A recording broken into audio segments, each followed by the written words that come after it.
You dancing man. Yeah, I love that You're beat, the man. dancing man. Love that music, man.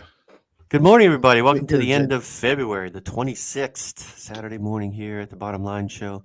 Thank you for joining us this morning. We got ice storms and things going on in all kinds of places in the country, north and south. We did up here in Ohio. You did down there in Texas. You spent, Yes, sir. were you stuck overnight or you did like an overnight work thing or? Yeah, it was just more so to benefit the client. It was where it was a really bad ice storm, and it was wet, and then it's turned to freezing rain throughout the day. Hey, good morning. So it was best Morning, that Jeffrey.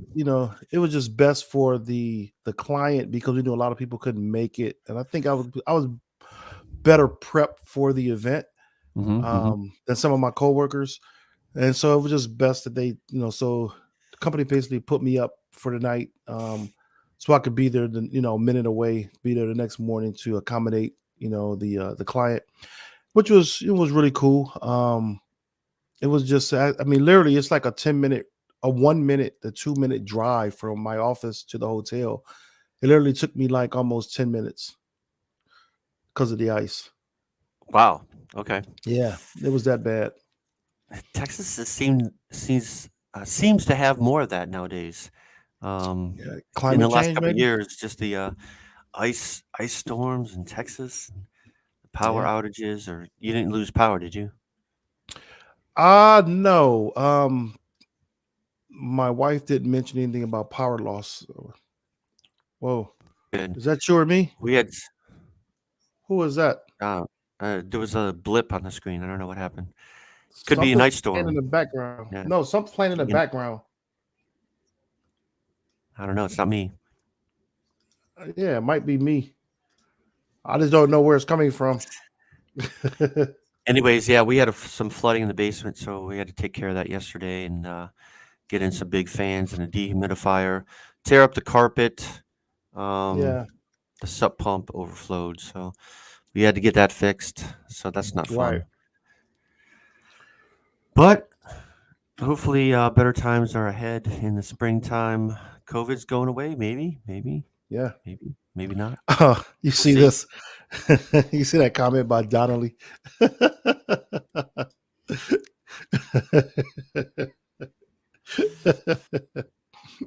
Did he? That's too bad. No, I no, hope I not. He did, charge man. that to the. I didn't drink like that. But it would have been funny though. You know what? Literally, I'm not gonna lie. Was it Wednesday night? I was so stressed out Wednesday night, man, the first night there, that I after that first night rather, um of the event that we did, I was like, I ran right past the bar. I said, I need to go get me like some Grey Goose and cranberry juice, man. I could use that right now. Just give me a shot of vodka, man, and let me just go to my room. But I didn't. I passed it up and I had a barbecue sandwich and that was cool. Cool, cool.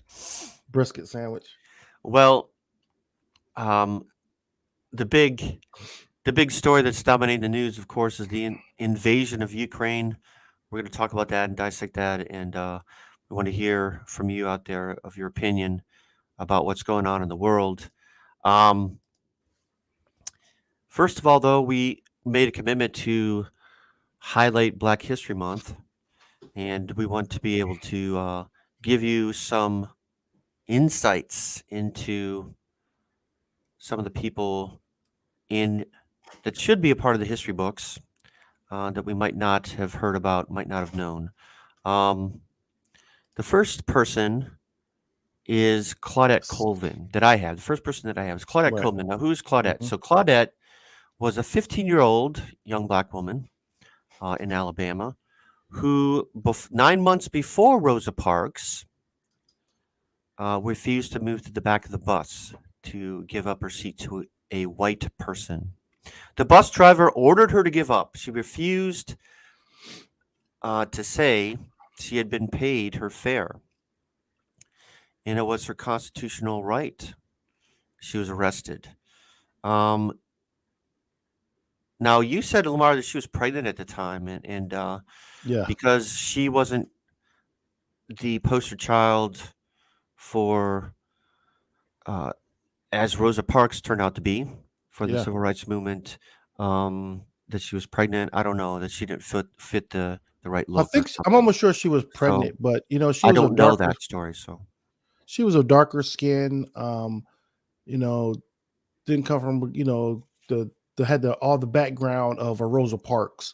okay, So it would have been a person that the civil rights, the different civil rights organizations would have had a hard time pushing her story versus a hmm Rosa Parks from that time. If you look at that time period, okay, they needed this person that was, if you look at this, first of all, look at the skin complexion for one. That was one of the okay, factors. Then you look at background, history, all that. Would they have been able to push this woman as someone for civil rights movement bills? Would Rosa Parks be better? Well, Rosa Parks came later, of course, and they just jumped right on it. But this woman does not fit that profile that they wanted, and it's sad. It shouldn't be a profile of what's being pushed, but actually, in actuality, it still happens today. I mean, for whatever movement, sometime there's a face for it, and that face has to fit a narrative. yeah, And this is what's been done over the years. I think it's changing more so in the last 15 to 20 years, but think about pre-civil rights. That was the reality, our reality. wow. Um, a second person, and this is Mae Jemison.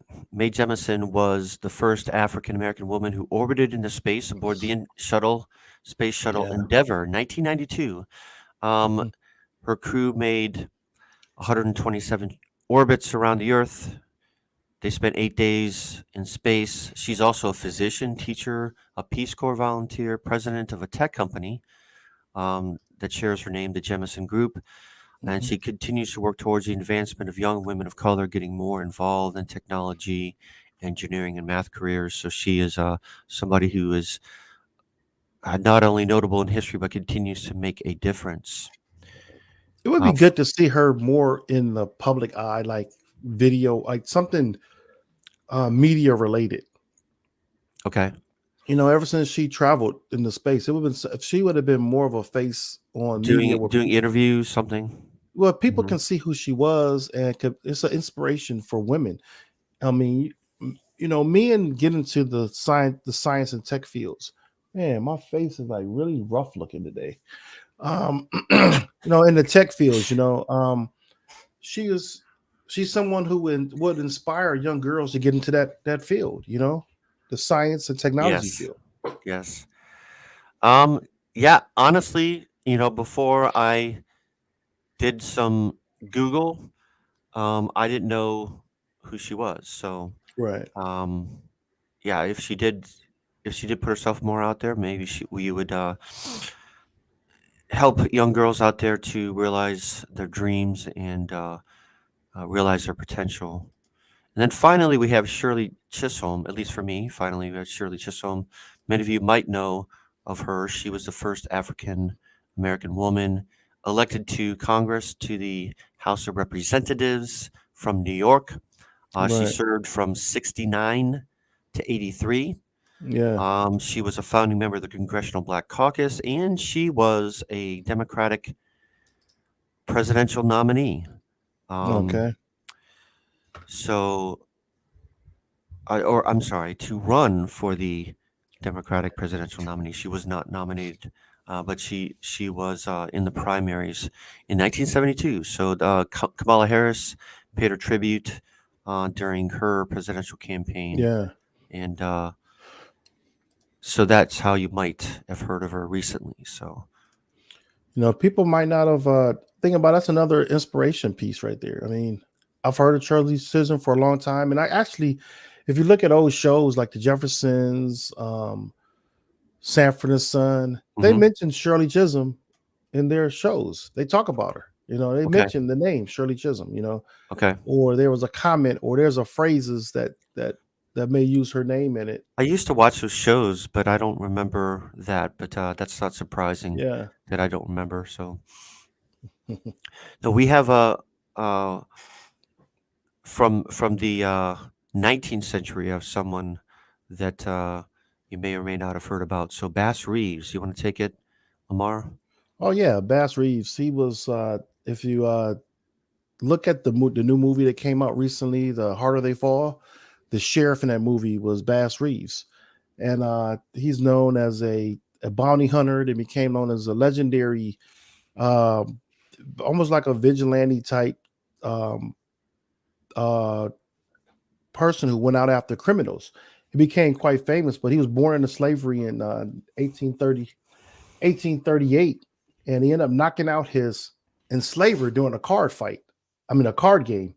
And he ended up fleeing to Indian Territory, which later became known as Oklahoma, becoming the first Black U.S. deputy marshal. Mm-hmm. And that's when he became, really had a legal title for catching criminals.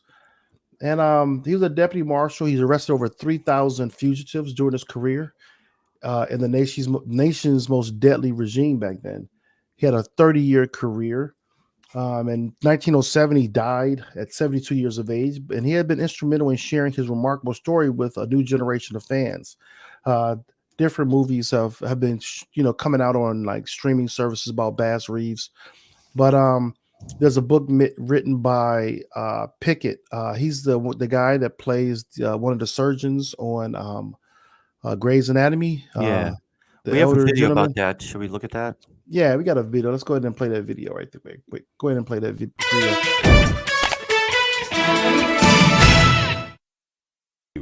Remember this name, Bass Reeves. This weekend at Fort Smith, they're planning a huge dedication ceremony in his honor. Right now, you're looking at a live shot ahead of tonight's gala dinner. My colleague, 4029's Angela Taylor, is there to MC the events. And even though James Pickens of Grey's Anatomy fame can't be there tonight, he's a man with a tremendous personal interest in the Bass Reeves story. It's an interview you'll only see right here on 4029. There's very little known about the African Americans and their contributions to the opening of the West and settling of the West, especially after the Civil War. And in reading this book, they had a section about a U.S. deputy marshal named Bass Reeves. That was years ago, but then James Pickens, who was known best today as the actor on the popular ABC show Grey's Anatomy, said he would put the book on the shelf, but then see a new article here and there. And the story of Bass Reeves inspired him more and more. And I was just intrigued by this man's exploits, and it rivaled anything that Wild Bill Hickok or Wyatt Earp had ever done. Bass Reeves escaped slavery in Texas and fled to Indian Territory in Oklahoma. After emancipation, he settled in Van Buren, raising a large family on a farm. Judge Isaac Parker, better known as the hanging judge, recruited Reeves as the first black deputy marshal west of the Mississippi, part of a 200-man force to tame the Wild West Badlands around the Fort Smith area. He arrested over 3,000 men and women, supposedly was responsible for the killing of at least 16 or 17 of those. Was never shot, never injured. And the actor knows Reeves' life story by heart. So who better to help dedicate the statue in downtown Fort Smith than James Pickens? I think there's other incredible lawmen and figures of that time, but his story was such. His story, once again, was the stuff that you only see in TV and movies, but he actually did these incredible feats and these exploits. And Mr. Pickens planned to be here, but now events have conspired to make his appearance impossible. So he sat down for this interview for 4029 News in L.A. with a message for Fort Smith and the region. They should pat themselves on the back for coming together and seeing that this man was recognized. Obviously, this dedication is going to happen that weekend. It serves as such to say that we want to say thank you for your contribution to taming a very dangerous part of the country at that time, and that your exploits won't go unrecognized. And they won't go unnoticed, not anymore.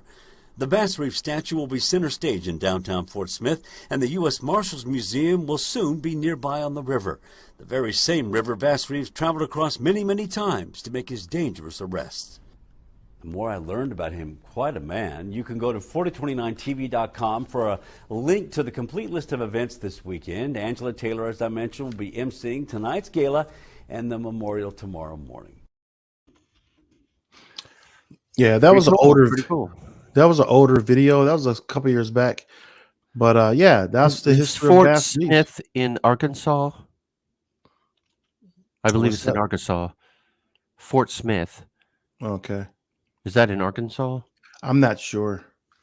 I gotta Okay. look that one up. I'm not sure on that right there, Fort Smith or not.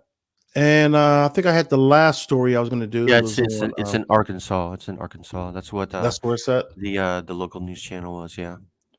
Yeah, the last story I had here was Tammy Williams. You can bring your picture up, Bria. Tammy Williams is starting a movie studio down in the Atlanta area. Got some notes on it here. Let me find my notes here on Tammy Williams. Yeah, 25 years experience in the television film industry. This is a current history note here about her because this is something that's currently going on. But she's written and produced a plethora of projects and films, biographies, and documentaries. And you can check out her biography on IMDb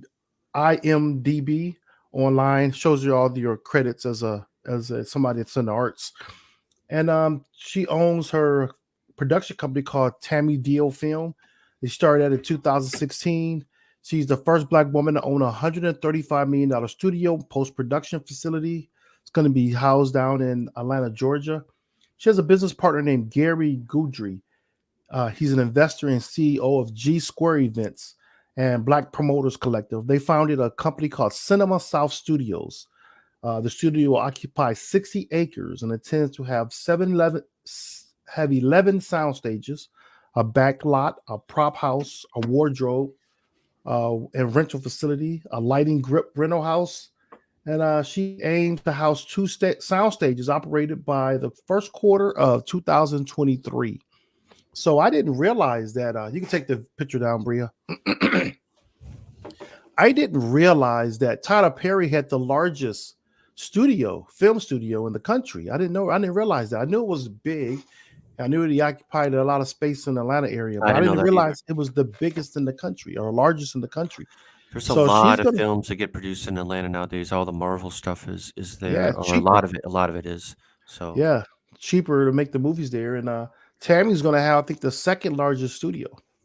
So that's pretty interesting. Yeah. So look forward to seeing what kind of work they put out down there. So that is our Black History Spotlight. If there's anyone else out there that is notable, or I mean, there's definitely a lot of people. We kind of picked these out to highlight. But if there's someone out there that you would like to know about, or have something about someone that you found interesting, that wasn't in the history books necessarily when you were a kid, going through school, let us know. Post it in the comments. And we'd like to learn. I like to learn. I like to learn history. I like history, and so I'm learning a bunch of things here in my second half of life. So, give a shout out to Leslie Tinsley. Good morning. She gave us a shout out this morning. I'm glad you made the show, Leslie. Good morning, Leslie. Good to have you with us this morning. And I know you think I kind of pushed you to the side with the soap, but I'm going to be making some more lavender soap soon. It's been a hectic the last 2 years, but that's kind of a weak comment right there. But I want to let you know I'm thinking about you. Every time I see you on the show, I think about lavender soap. So I got to get you some soon. Hey, yeah, Lamar owns a soap business, so if you need something, if you have sensitive skin, if you have something that you need special help with your skin, look up Lamar. Look up his stuff. Exotic Earth soap. And try and see if there's something that you would benefit from. Yeah. But I think as I get older, like I think my skin's getting drier or something. Yeah. I don't know, but like my back, it's been really dry. Yeah, and I can't look at it. I can't really see it. Can't reach it. I can't reach it, and it's like it itches, and it's like I don't know what the solution is. So maybe I should get some of your soaps.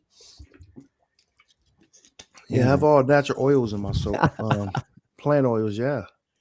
Olive oil, almond oil, castor oil. All these are all natural oils, man. I need something that's not going to dry you out like the Yeah. chemicals do. And Well, James. Oh, I'm sorry. go ahead. No. You were talking about your I back. just need something that I have oily skin, so like especially like my face. Like if I don't wash, then I feel really dirty. You know what I Mhm. mean?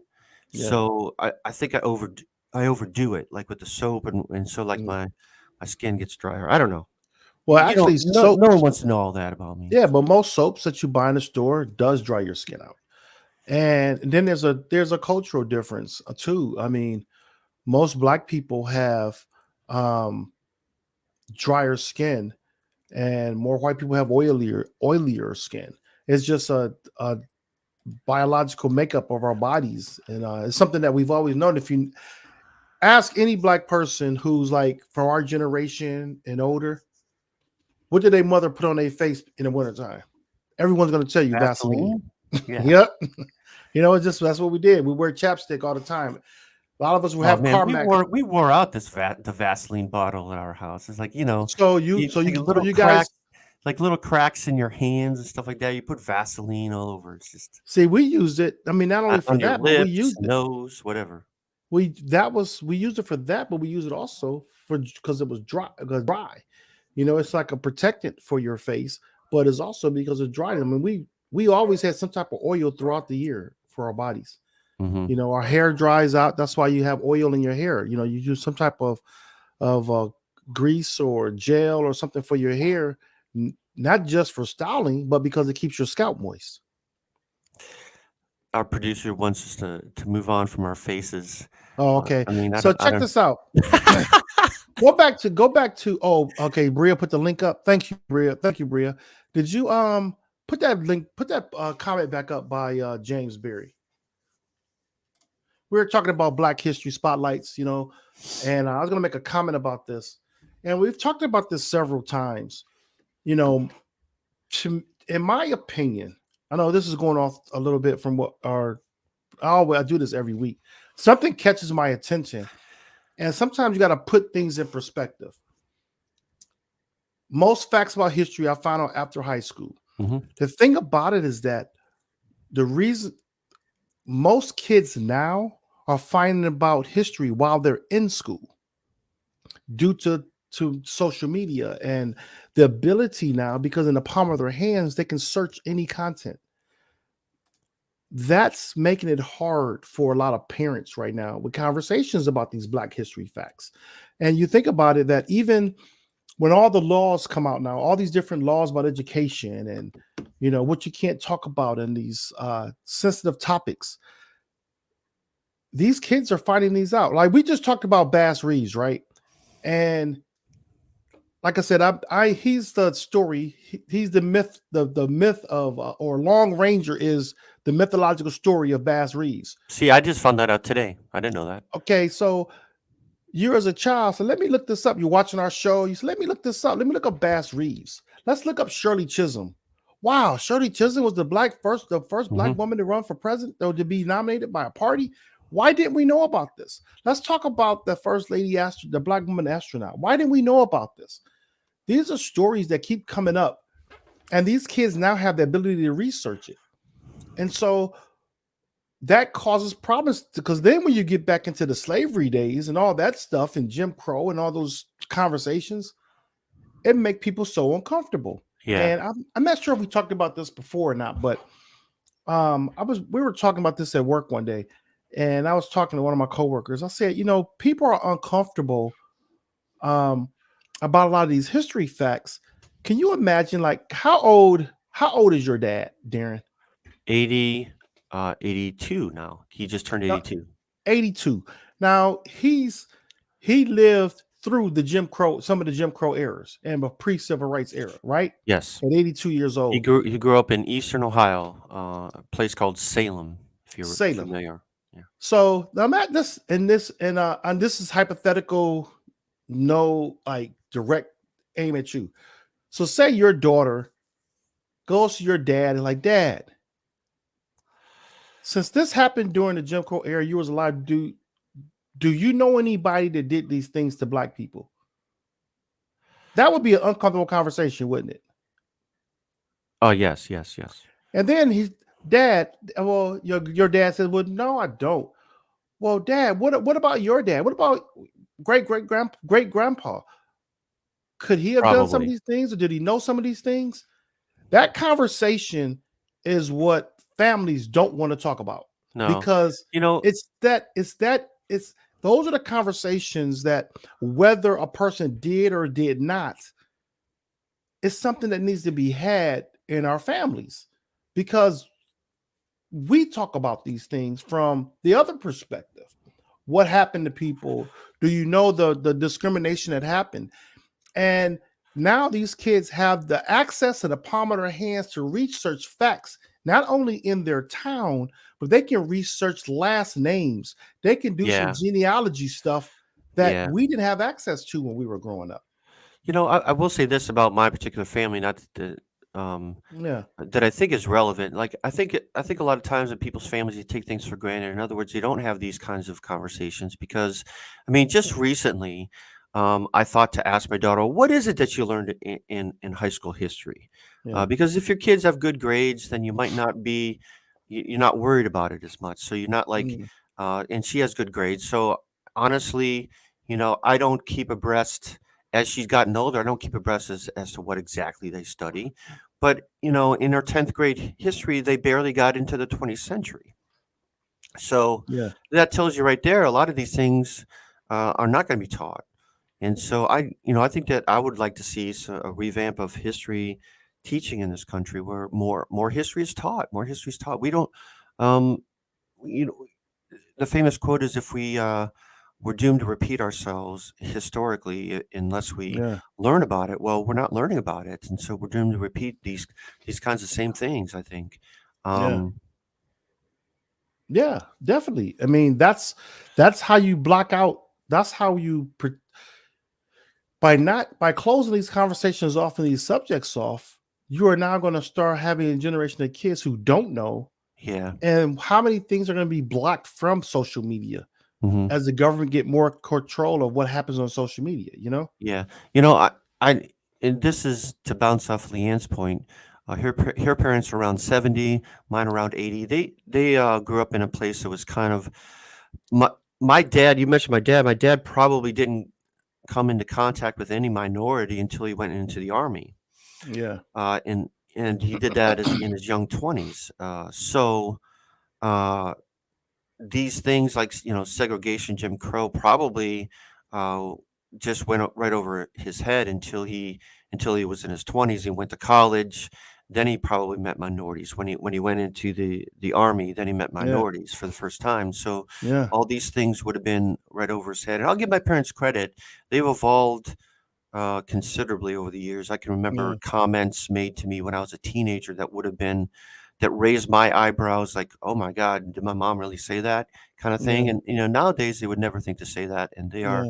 they're very aware and things like that. So I give my parents a lot Yeah. of credit for That's good. sort of an evolved thinking. I think I just want to say that. That's Uh, good. That's but awesome. I think a lot of times, uh, other generations might have been less, less in contact with other communities. That you were more isolated. Where you lived in your community would have been your world. And nowadays, that's just not the case. You meet people from neighboring communities. You meet people from Mhm. if you're in the suburb, you meet people from downtown. And then because of social media, you know what's going on in the world more. I think I would hope Yeah. so. Yeah. That comment by Leanne. Put that back up, Bria. Um, I got a question. Think about this perspective. I'm sure minorities knew the segregation laws back then, Yes, yes. you know? And so, like you said, Because it your parent, affected them. It affected them. right. If it doesn't So, affect you, it might just wash over you and like go over your head, or you might see it on yeah. the news. But if it's not your high school, um, go ahead. Would you consider that a form of privilege? Yeah, Yeah, for but I'm not. not sure whose fault it is. It's just No, the way no, it no. was. Privilege is not a fault. Privilege is not a fault at all. And I say that because um and this is where people mistake privilege. People think that when you mention white privilege, friends, it's like a taboo word, that people feel that when you say that word, it means you didn't do anything or you got everything for free, or it has nothing to do with material things. It's a perspective. And so when you mention that, where people say, well, I work for all that I have, nobody gave me a thing, that has nothing to do with it. And that's the mistaken part, because people Yeah. say that, people use that context because they want to make it sound like they didn't do anything wrong to anybody. Well, the privileged part of what Leanne and what you were mentioning about your parents is that you didn't have to think about the things that other people did. So you had the privilege to go, not you, they had the privilege to go through life, to navigate life without any type of adversity in the form of discrimination. Yes. So that's a privilege, and it's like a weight off of a shoulder that you didn't realize that could have been, that was present in other people. So when you hear people say, I never saw racism in my community, you probably didn't. And that's the thing that's an eye opener for people now, because you have these conversations. I mean, me and you have had plenty of conversations, and we talk about things, our experiences, and I can't count how many times we both look at, wow, tell me more about that, or what was that like, or, and it's incredible, that the different things you find out just by having a conversation and sitting down with people. I think that's important what you said about privilege. Privilege isn't necessarily material things or growing up rich or poor or like working hard. It For doesn't have nothing. example, like Yeah. my in-laws, like my father-in-law, um, just to use him as example, he's since passed. Now my mother-in-law, she's almost 90, so he would have been 90, I think, this year. Anyways, but he grew up in the Depression. There was a time when he and his family, they had a lot of kids, and they lived in a garage basically with no heat Mm-hmm. in Ohio. Mm-hmm. So it's not like uh, people didn't work hard, people didn't Yeah, there was struggle. strive and struggle. So I think that's important when you said what is privilege when we say privilege or white privilege or whatever those terms are. What are we talking about? So Yeah. I think that's important to define.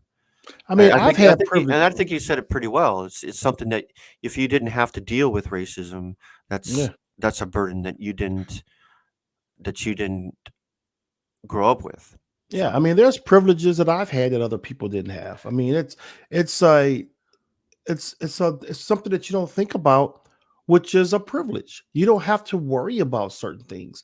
And what will be good for this, will be a good transition, a segue in this conversation, is the article that I posted to Bria, that we talked about. I gotta bring it up. The rules that people of color deal with. And I thought it would be a good conversation. I don't think did this the order we're going in right here?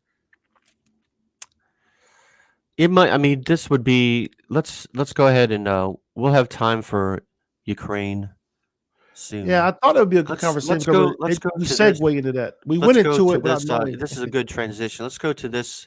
This is a very interesting list. There's like 20 things, and Lamar asked me this, like, were you aware of any of this? And the answer is no, not really. But most of it makes sense to me. So let me pull up that article. Can we, Bria? Can you post that to that link to the comment section, please? So these are not only from African Americans, Mexican Americans, Latinos, Indian Americans, as in East Indian.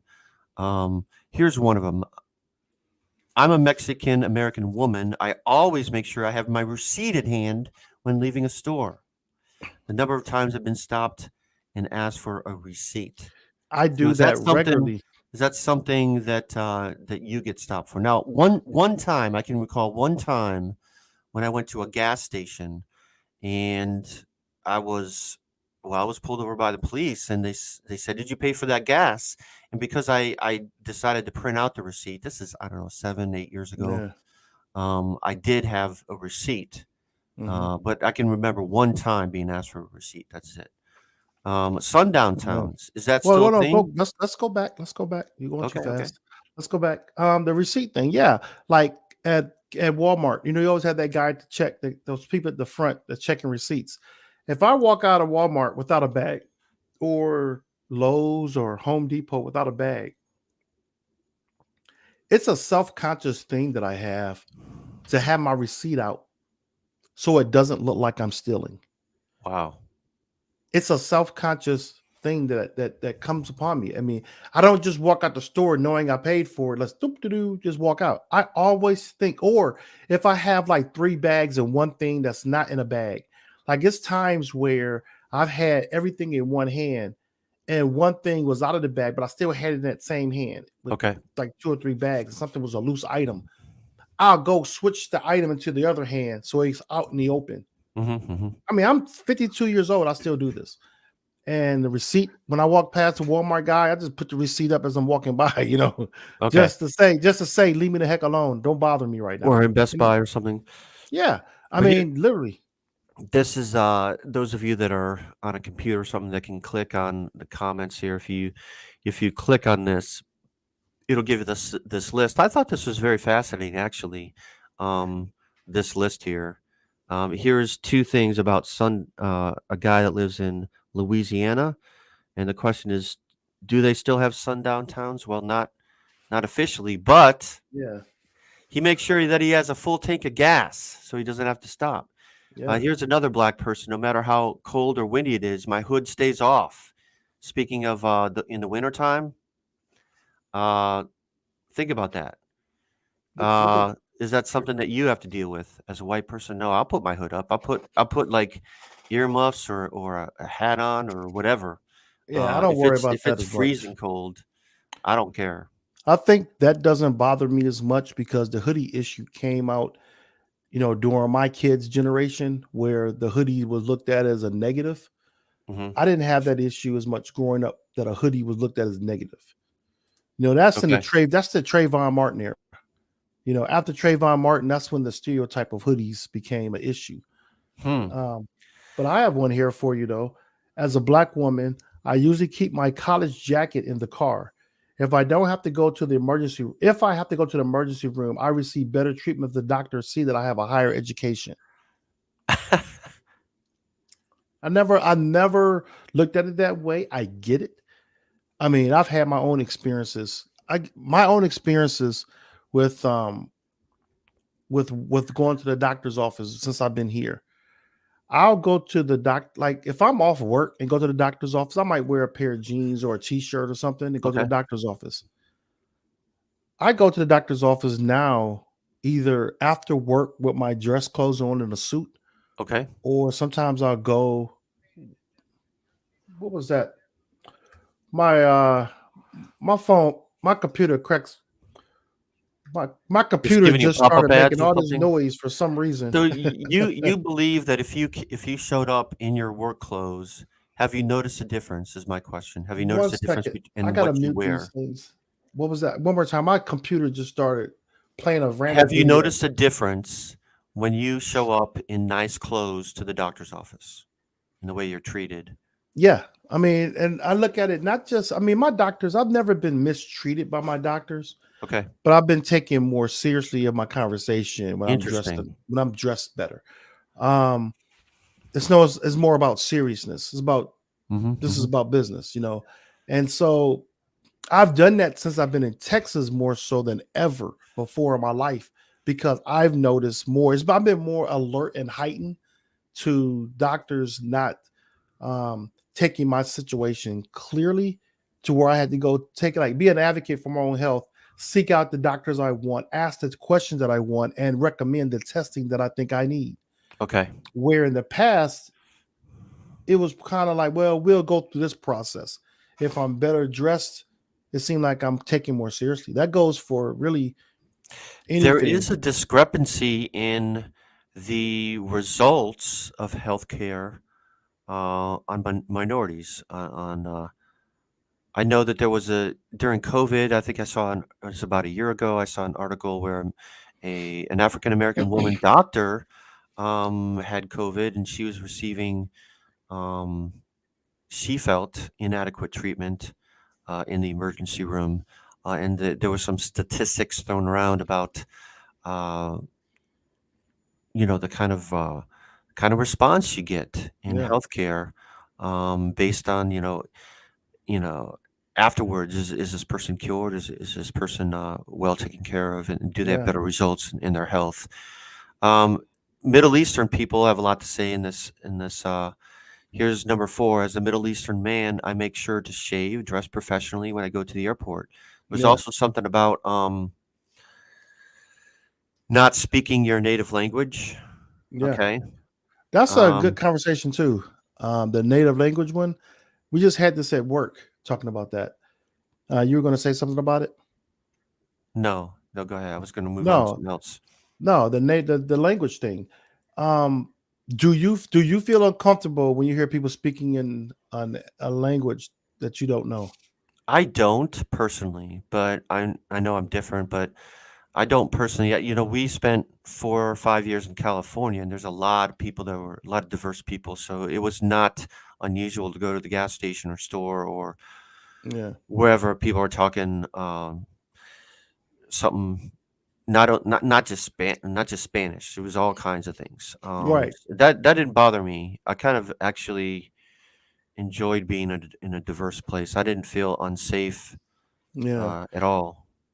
I always looked at it as, I mean, I was just recently in a store like in the last couple of weeks, and I heard a woman speaking in Spanish on her phone, Hmm. and there was two ladies, two white women. They were like maybe in their 60s, Hmm. maybe 50s or 60s, to the left of us.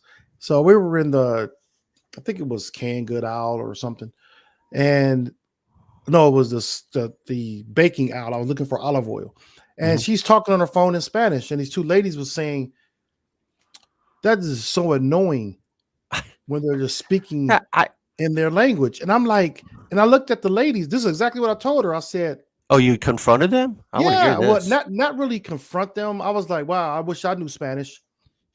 I said, That heck, was good. What a good I said, response. I love that. yeah, I I wish wish I knew Spanish. I was And fluent. Yeah. yeah, that's how I felt, because we are the ignorant ones who complain about other people or only know one language. Everyone else from every other region, basically, of the world know more than one language. Yeah, you So grew up in Europe or Japan or some place like that, you're learning yeah, a different language. yeah. So I was just speaking to um, a coworker of mine who's Dominican, and he's from New York, and it's odd. He say, you could walk. He looks like a black guy, lighter skinned black gentleman, and Dominicans and other Latin people know what, just by features in their face. They could tell someone else's of their native land, and they automatically just start speaking Spanish. And he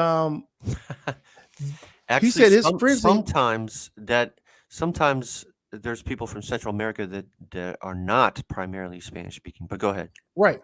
Yeah, he's from Puerto Rico, so his he could be they could be in a venue somewhere, or a restaurant, and they're talking in Spanish, him and his friends or something, and then they'll just automatically start talking in English because they're self-conscious that others are looking at them differently or feel uncomfortable. That's the first time I heard that the person who's speaking the different language may feel they know that they can make other people feel uncomfortable. So they'll start speaking in English to ease the tension and comfortability down, make it more comfortable rather. And I was like, wow, for real? He said, yeah, man. He said, I know that Americans, especially Americans, feel uncomfortable when people are speaking another language Yep. and they're carrying a conversation But on. it doesn't really make So sense to me. 100 years ago, our ancestors as white people came to this country on these shores speaking Italian, speaking German. That was a huge issue. There was people speaking German. And then when the Second World War came around, people had to actually stop speaking German. Um, I mean, so imagine.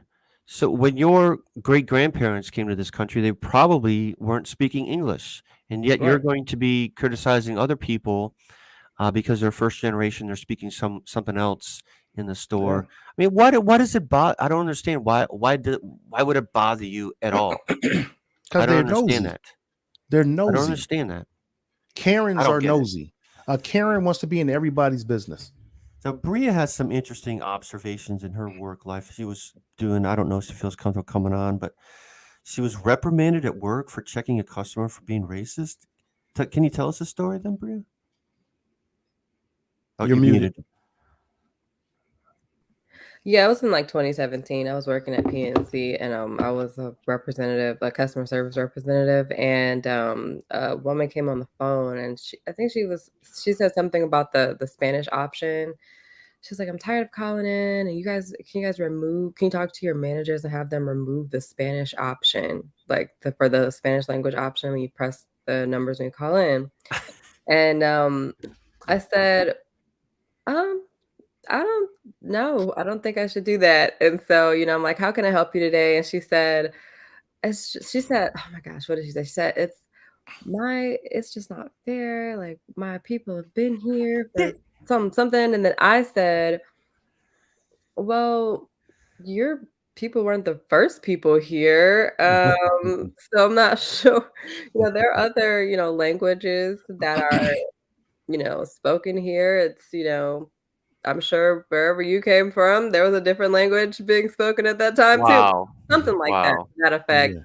And I just couldn't, as the words were coming out of my mouth, it wasn't to be disrespectful. It just wouldn't stop. So after that, my boss Julie, oops, I put her name out there. Sorry if you're watching. She pulled me aside because they can hear the phone call. First of all, Julie sat right on the other side of me. So I know she heard everything I said. It just was in my mind.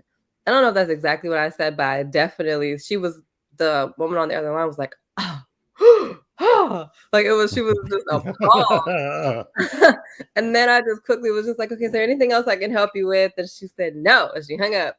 But I know that I don't know if Julie heard me. I know she heard me, but I don't know if she went back and listened to the recorded call. But she had me come over to her desk, and she was like, you just can't say stuff like that to people. And I'm just like, you mean It sounds like you were very, very. people?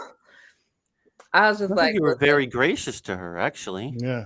Yeah, and I wasn't rude or anything. I was just like, she was Spitting like, facts. people have been here for, Americans have been here for a long time. We shouldn't have to change to accommodate and all the other stuff. And Just don't push number 2.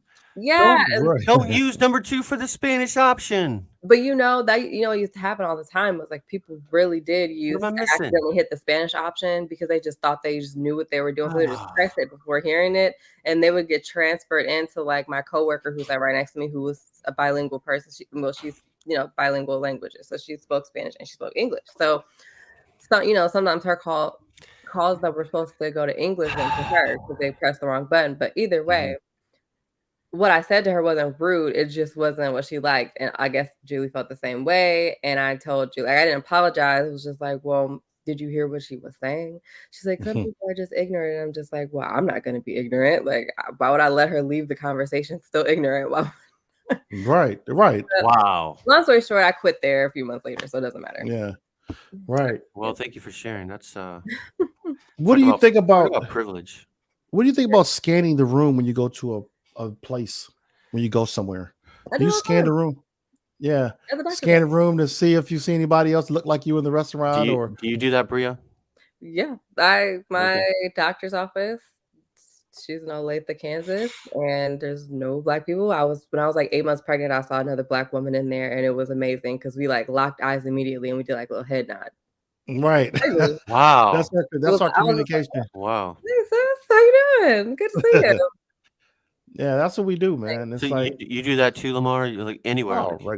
Regular, especially going to dinner. Especially going to dinner, anywhere. Restaurant, especially if you go to a really like nice fancy restaurant, high end restaurant, and you walk in and your automatic thought walking in is that most likely is not a lot of Black people or people of color in there. Okay. So that's your first thing. As soon as you get to the hostess desk, you're like waiting for you're like looking, scanning. And like, again, you see a person of color. It could be anybody. It could be Asian. It could be Hispanic. It could be someone that's Indian. It could be any other ethnic group of people. And hey. Oh, I'm looking for Black folks. I'm sorry. Well, black people. No, what I'm saying is your first thing is to look for someone black. Look Yes. for someone But what like you. Yeah, Yeah. first thing. But what I'm saying is that when you see someone else and you don't see yourself and you see someone else, they know exactly why you're looking at them. They do. You give them that look. It could 'Cause be they're a looking at you, they're looking for you too. right. It could be, like I said, even if it's another ethnic group, if it's an Asian couple, you can walk past them and you're like, hey, how you doing? But Okay. there was another comment previously. This one right here. Walking into the store, like you make a point of approaching staff first in the Yeah, stores when you walk that was one of the more interesting ones of these 21 rules. Is like I do it this every black time. woman says that when she walks into, I don't know why, I'm picturing like a Sears at the mall or something. You walk in and you go to the person at the desk who's probably white, I don't know, and you ask, that person says something to her or asks a question, even though she doesn't really need to ask a question, and is polite, and then all of a sudden she's treated better. Yeah. That was one of the more interesting I things. don't ask the question. I just speak. I mean, when I walk into, especially a small store, like a Walmart, you meet the greeter. That's the first person you see. Hey, what's up, man? How you doing? How's it going? And you greet them on the way out. But like you say, like a Foot Locker, for instance, which is smaller, Okay. or a Champs or something like that, a Nike store, and it's smaller, it's more compact, so it's not as many people, and there's always somebody at that register right the front near the door. So you walk in, hey, how's it going today? Have you seen those new such and such shoes? I'm looking for this kind of shoe. You might have that in stock, you think? Oh, well, let me see if I get, because they don't expect for you to say anything most of the time when you walk in the store. They're not expecting you to ask the question. They usually come to you first to ask the question. But Yeah. I may have something in mind. I don't think about it what I'm going to say, but I always greet them first when I walk in. How you doing? How things going? Well, man, look at the weather today. And I do it that way to make you just like you're breaking the ice, You're especially when I'm out of town. acknowledging. Okay. You're acknowledging them, but you're breaking the ice more than anything. Have you ever been followed in a store? Either one of you? Oh, definitely. Oh, I have fun with those people now. Yeah, whatever, shoe store, Yeah. grocery store, whatever. Yeah. I don't think I've ever been followed in a store, but I have been asked like multiple times, like, "Hey, do you need anything?" Walmart, whatever. Yeah, I like every time I go into a CVS, a Walgreens, or any store that's like a smaller store, and Okay. I was just saying, like, when I go in there, if I don't plan on getting what I came in there for, if I don't see what I wanted in the store, I still buy like a chapstick or something like that. Yeah. Just so I don't look like I'm stealing something. And I don't even think they would think I stole something. I think I don't know. Huh. I don't want to, like, it feels So like you'll buy like a pack of gum or anything. yeah, just like to, something small, like at the front of the counter, like, it's just so I can leave with Wow. a receipt or like something that shows that I did buy whatever is in my Okay. hand. Like, I I don't think know. people- I get afraid of being tired. Like, let me see what's in your pockets or something. And I'm just like, Wow. Have I you been think, asked that? Like, let me see your pockets? No, but I mean, all the time you Wow. see stories about people getting, in Target, people getting harassed in Target by the employees. And then like there's even this video, I have to find this video. This girl was like, okay, now if you look at my pockets, I'm gonna sue you when there ain't nothing in there. So you gotta decide, you wanna get sued or you wanna just let me walk out the door? Because she's like, I know I didn't steal anything, and now you're about to like have me get searched because you think I stole something, and you're not allowing me to leave the store. So it's just at this point, like, listen, I'm like, like if you do this, I'm gonna sue you. Do you really want to get sued? You want to get like, canceled today? That's the like sucks, but what's weird? It's not that. See, but I think people take out of context the following part. This is how it really actually happens. I'm looking at a pair of jeans, like say you're on the table and the jeans are folded. They'll come on the other side, start folding jeans, like they're straightening the rack out. Wow. And then you move over to the socks. You're looking through the socks and you look around and she's over at the shirts right behind you, straighten the shirts out, or he or she. And that's when and if they look up with you, I was like, oh, hi, how you doing? When you acknowledge that they're there, is Do when they they go stop. away? They go away. Do you acknowledge really go away? oh yeah, I've seen them. Well, at least they're not in my presence anymore. I mean, I've literally had people say, like this one person was in Target, me and Cheryl, we were getting Christmas gifts the year before last. And everywhere we went, we saw this lady like in the things, and we kind of looked at her like, "Is there a problem?" "Oh no, sir, no, there's no problem." I'm like, "Oh, I just saw you over there, and now I see you here."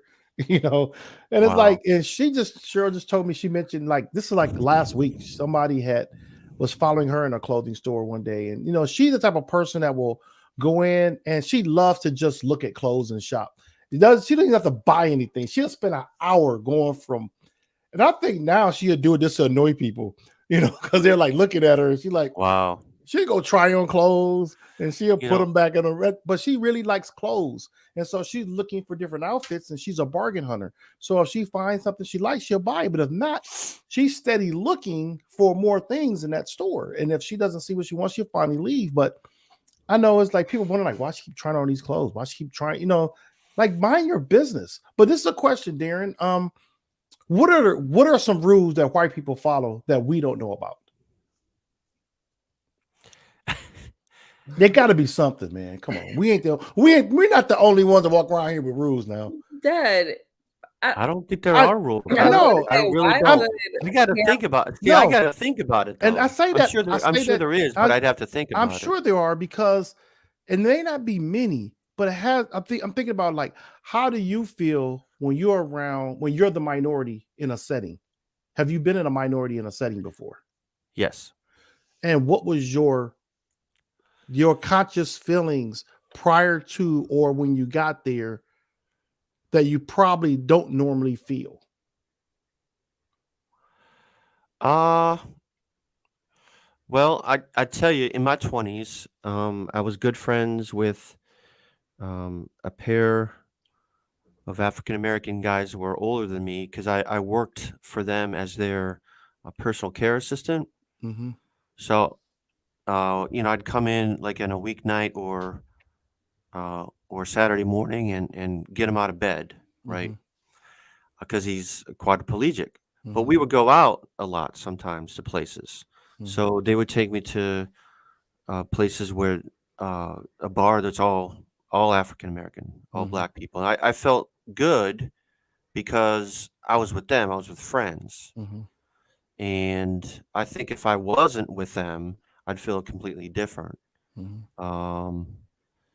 So and I've talked about this before. I'm not typically the kind that gets nervous around, like, because people tell me all the time, so you don't want to go to that part of town, right? Or you don't want to go there. It's dangerous. That's the wrong neighborhood. Those kinds of comments. And I'm just like, yeah, whatever. I don't care if I have to drive through that part of town or whatever. That stuff never bothers me. So I guess I'm a little different in that regard. But a lot of people would feel nervous, apprehensive. I think if I'm in a place that where people are looking at me like, or maybe I'm trying to think of a if it's a bus station, I don't know. Like You ever been into a black owned restaurant, like maybe a place where a restaurant that was majority black owned, or another ethnic group, and you ever felt funny about that? Maybe. Yeah. And it's something that's awesome. That, I mean, for me to ask that question, you're like, I can't think of anything. That is awesome. I can't think of something specific, but I'm sure that, I mean, it's just kind of like a it's just kind of, I think for me, it's just like a feel. It's like, I'm suddenly, because you're not used to it. You're not used to being a minority. So if you're not used to it at all, then if you go someplace where you are a minority, then you're like, oh, well, this is different. It just feels different. You're kind of you're more observant, I guess. Right. I know, like a friend of mine, Joe, a friend of mine that he's like, we have a life group. That's like a little small couples group from our church. And it's a white couple that leads our group. And we're at a 96% black church. And when they started like 6-7 years ago, think about 6-7 years ago, he said that, I mean, he remember being, he was telling someone how uncomfortable he was sometimes. And she said, wow, this is the first time you was a minority at some place, right? And he was like, yeah. And that kind of stuck with him. And what was even more incredible for him was that, for all the time he's been there, all the stereotypes that he grew up learning about Black people were the opposite. Like What were he they? said, well, one of them was that he says Black people are some of the most conservative people he's realized. Black people are more conservative than white people, in a lot of regards. He said that it was just, he said, man, you guys are some of the most conservative people. I said, yeah, in a sense, we had to be that way growing up. A lot of things, especially from a financial standpoint, things had to be rationed out, budgeted properly so that you can live and then also be able to do what you need to do, like most families do. But the stereotype is that Black people are more frivolous with their money. That's not always the case. Maybe if you get a chunk of change, you finally get that great job, you might splurge a little bit, but you have to be conservative. One of the other things was that being lazy. He said, man, there's nobody lazy in this church. You know what I'm saying? He's like, No. that's a stereotype he's heard. Black people are lazy. I think that's a Black crazy people. stereotype, honestly. Yeah, it is. Like, Because they're working everywhere. They have most of the, the jobs that everybody. So he said another one was that it was lazy, about the finances, and it was something else. He noticed, but he basically was saying he learned so much of what was the opposite than what he thought, just because the stereotypes was what made his relationships greater, because he was able to engage people without those stereotypes anymore, without thinking about the stereotypes, because everybody he saw basically was better than he was in these different areas. Is this the first? Which amazed him. And what was that? Sorry, not to like attack him or anything. Like, this is the first time he's ever been around Black people. No, this is a Black church. He went from being in conservative white churches to going to an all Black church. Now, if I can say, setting. Sorry, yeah, go ahead. Jerry. Well, No, that was the most Black people he's been around on a regular basis time. every week. Every week he's around these group of Black people, which is not common for people. You probably can't name 5 people that you know that are around that many Black people every week. You probably couldn't name 5 people. I can't name them. I can't. And so it's those are the things that, when you have those kind of conversations, because he'll call me up and ask me certain questions, especially he asked me questions about some of the laws that were coming out with education. He was like, man, I can't believe this, because he was telling me all the things he just learned about history that he didn't know. And this guy's older than me. He's like 60, like 65, 63, 64. Okay. He's somewhere up in there. So, he came up in that generation. And it reminds me, like you said about your parents, Darren, that he didn't see a lot of these things growing up. And what it was, he never noticed them. And what did Jeff say? What did he put in there? Oh, he said that sometimes that he might be overcharged for some things. I don't know if I've been that's probably happened. And I've been ignorant. Get overcharged to that. for I don't services. know if that's happened to me. I've been ignorant to it. Have more dollars, even though I'm broke. Oh, I can see that happening, but that happens to us regularly. I mean, Black people pay more for their mortgage. They pay more for cars when they buy them. Yep. It happens all the time. Huh? Interest rates through the roof. Yeah, interest rates are higher. So I will say this about churches, because I've been in Black churches where I've been either the only white person or one of the few white people, or I was with a group of white people in a Black church, and so you immediately stand out, and everyone knows you're the guest. Yeah. Which is okay. They actually make you feel very, very welcome. The difference is that everyone is very, very outgoing and gregarious.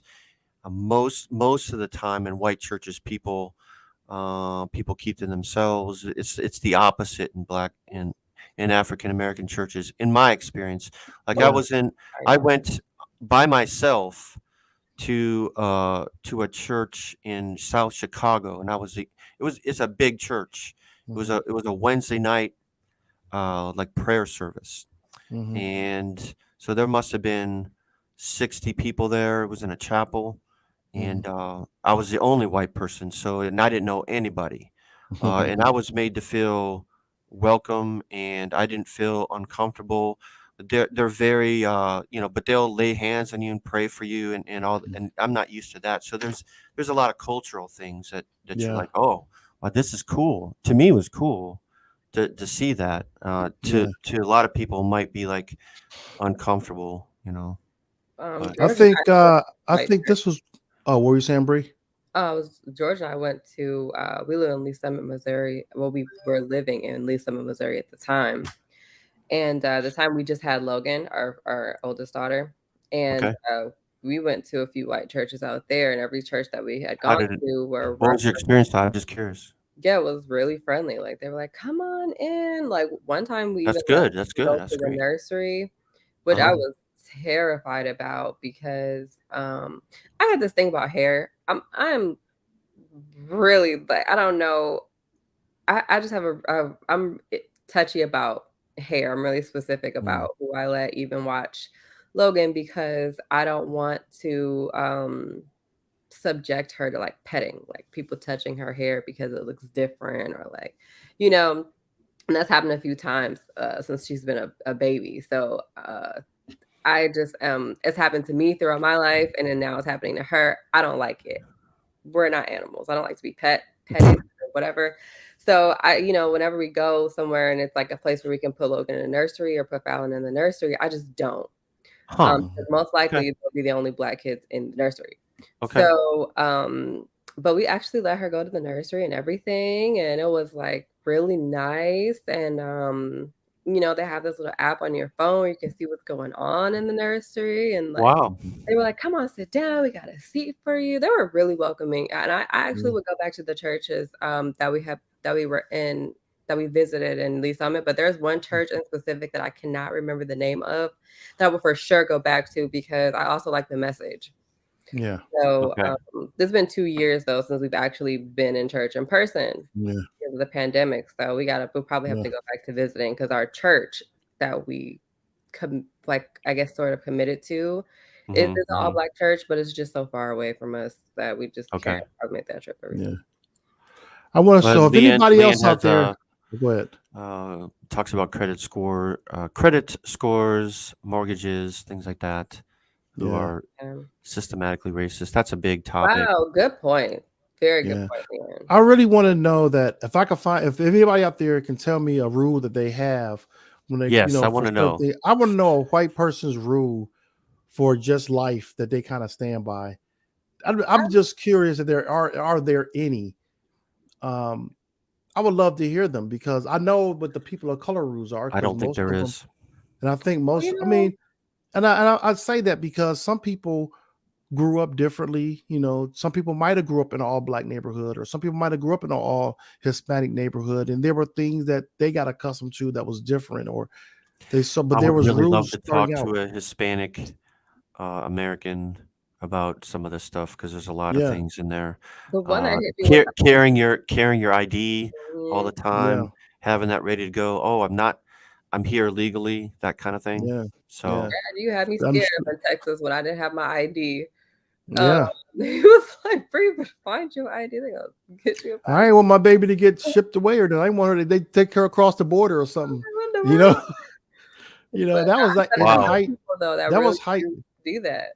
Yeah, that was in the height of where during that was 2017 where Trump was sending people back to Mexico, like they were taking bus loads of people at a time. yep, And Bria was with me here when I moved to Texas, and she okay, lost her ID.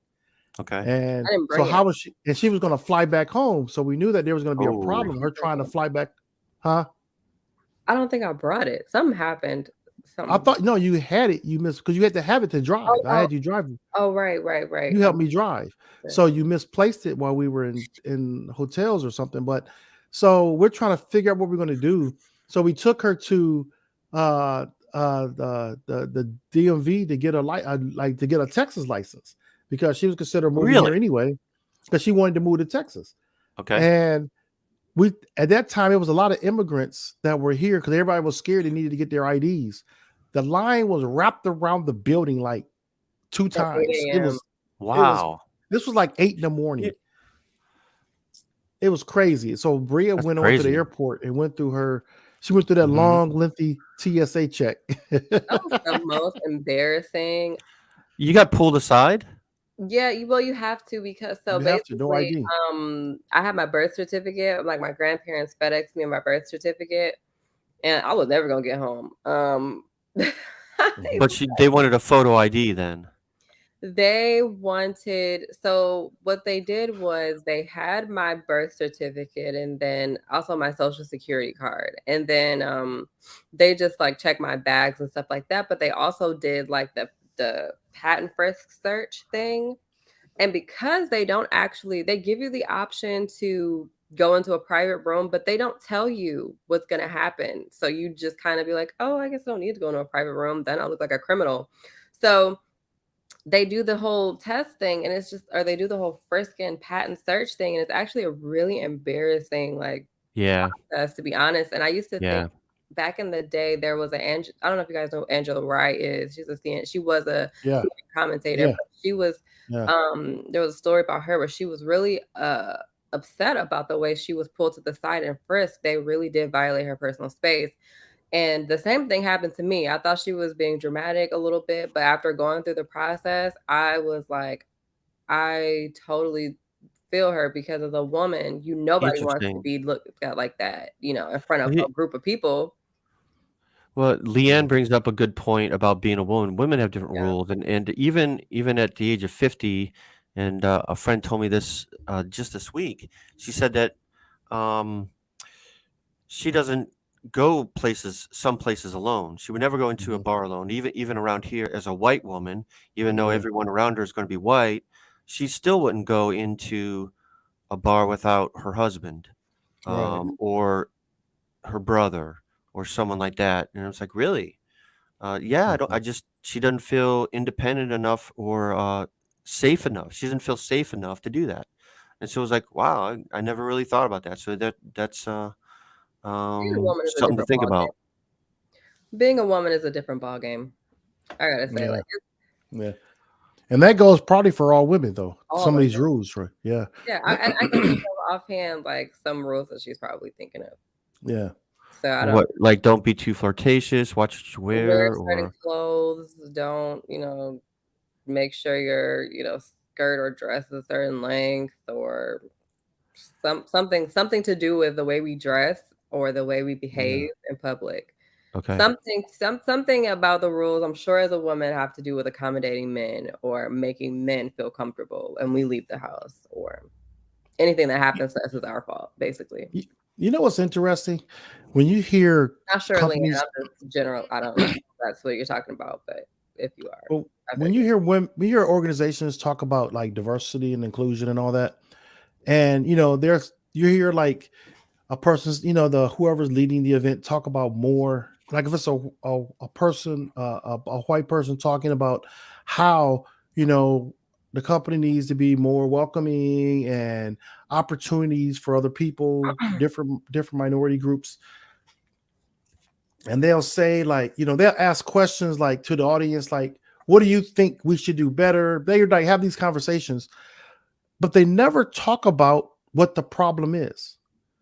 Like, we need to hire more people of color, put them in the right recruit them and put them in the right training process to be executives. Okay, that's what they're saying, we need to do that. But they never get to the point of why they need to do it. Why do you need to do this? Is it just me, or is that a stupid like support question? Well, Why do we need to do these things? So when you say the why question, you have That's to a go big to the topic. you go to the point of you have to say, so why do we need to do this more? Why do Well, we we need need to to do be this. diverse?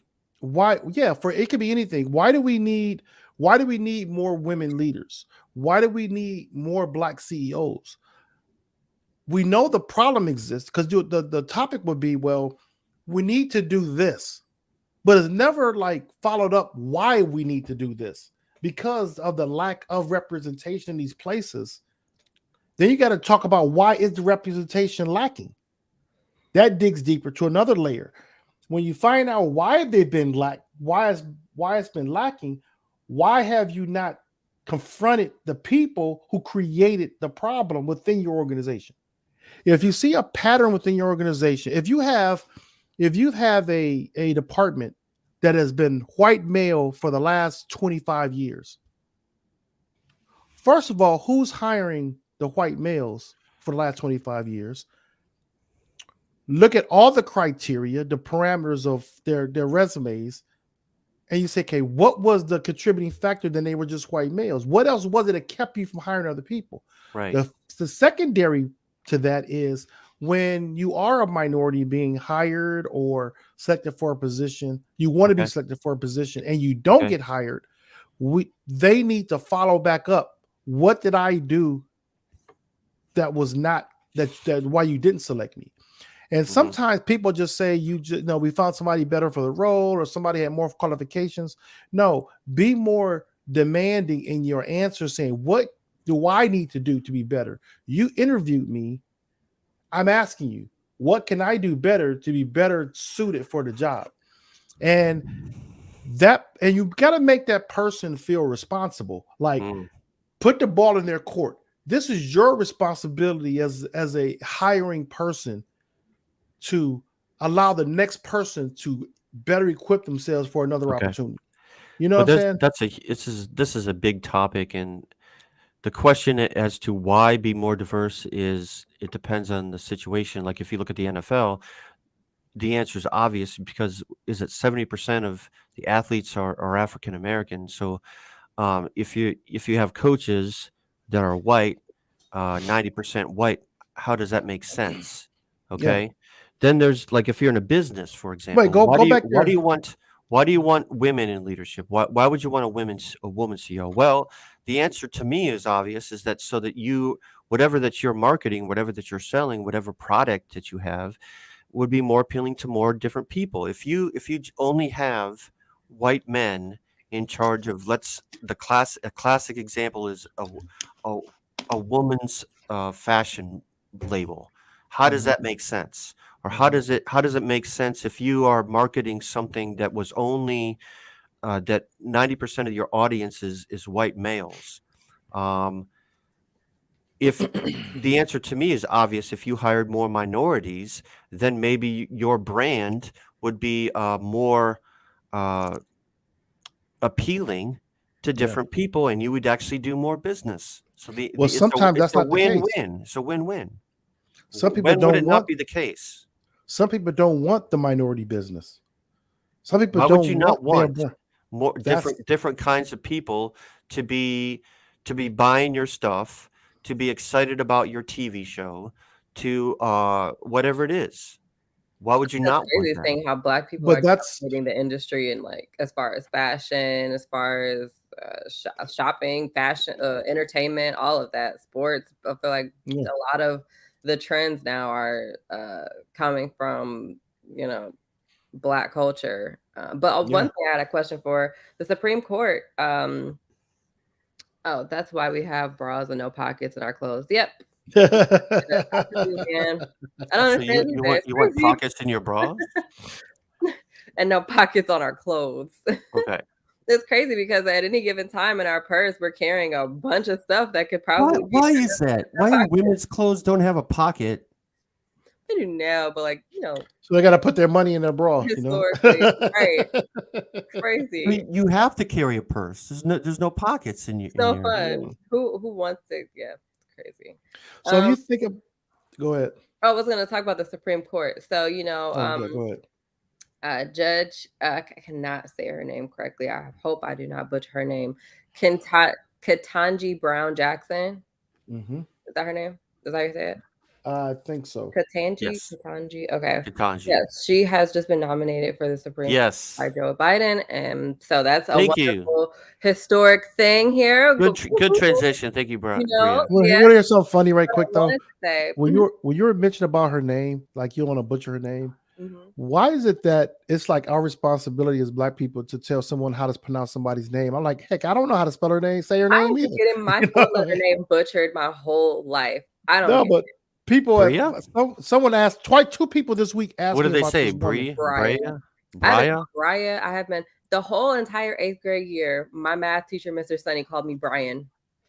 Brian. My middle name is Nicole, and the N was always next to the A on the student ID. And in How the many attendance sheet, girls do you know named Brian? Brian. I said my every day for the whole 8th grade year. It's Bria here. Brian Dillingham. It's Bria present.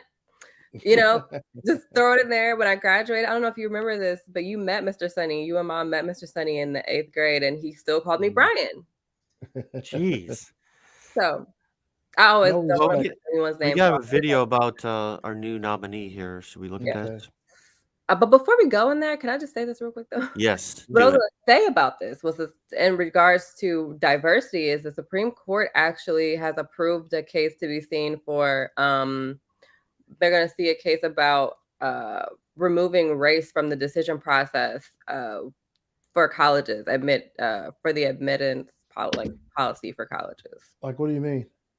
So they're not going to consider the case is whether they should or not. I think this is the case. I don't want to mess it up, but I was just watching the news, and one of the cases that's to be seen is whether or not to consider race still in college applications.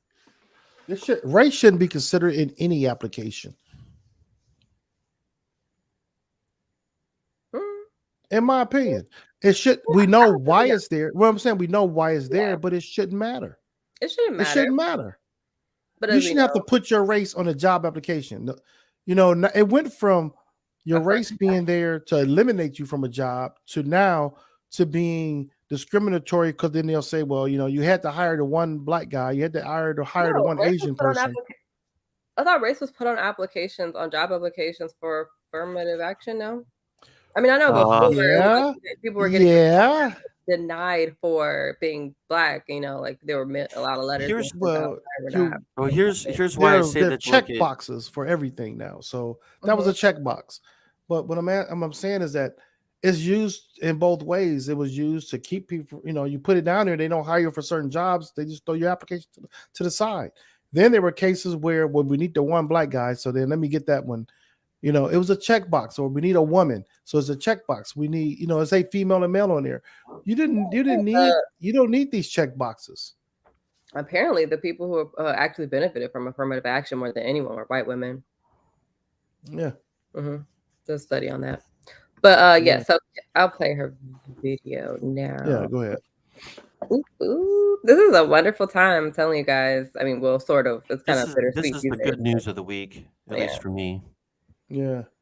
Judge Katanji Brown Jackson makes history. My nominee for the United States Supreme Court is Judge Katanji Jackson. Judge Jackson became the first black woman to be nominated to the highest court in the land. I am truly humbled by the extraordinary honor of this nomination. Her proud husband and daughter Layla looked on. Her other daughter, Talia, was away at college. And even in this moment, she acknowledged her real priority. Please know that whatever title I may hold or whatever job I may have, I will still be your mom. Her husband, Dr. Patrick Johnson, is a surgeon. I love you. Attorney Neil Catchell watched the announcement today with pride.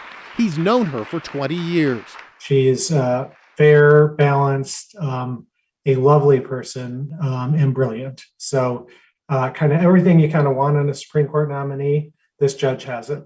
The road to the nomination began in Washington, D.C., where she was born. She grew up in Miami.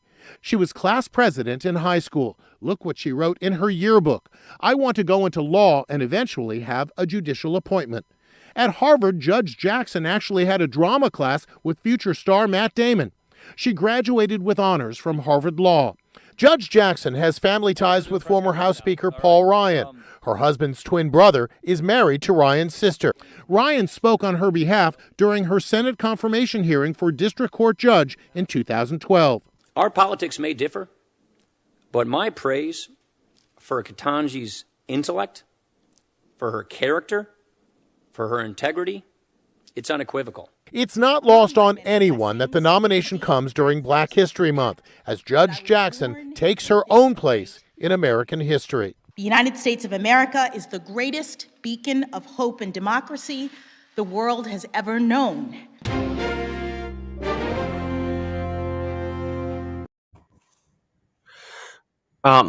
So one of the things that was said in regards to, okay, why do we want to have specifically a black woman on the court is, and here's another reason why I think diversity is good in some cases, because you want a court that looks like the people of America. So you Right. want to be represented by people who look like you. So if there's nobody there, if it's all a bunch of old white men, then you're like, well, how do these people represent me? So I think that the answer to the question is like, why do we want diversity in fill in the blank? In some cases, it is about representation. It's about who you are. So Yep. One Also, of the things how that important the land. Why wouldn't we want someone that looks like us and represents Yeah. us on that court? And it's a lifetime appointment. So they were talking about this too yesterday, is where, she's 30 years younger than some of the other justices. So, yes, having she'll the, be there a long time. yeah. So it's kind of like that it's a long-standing minority person if that makes sense. What were they trying to say?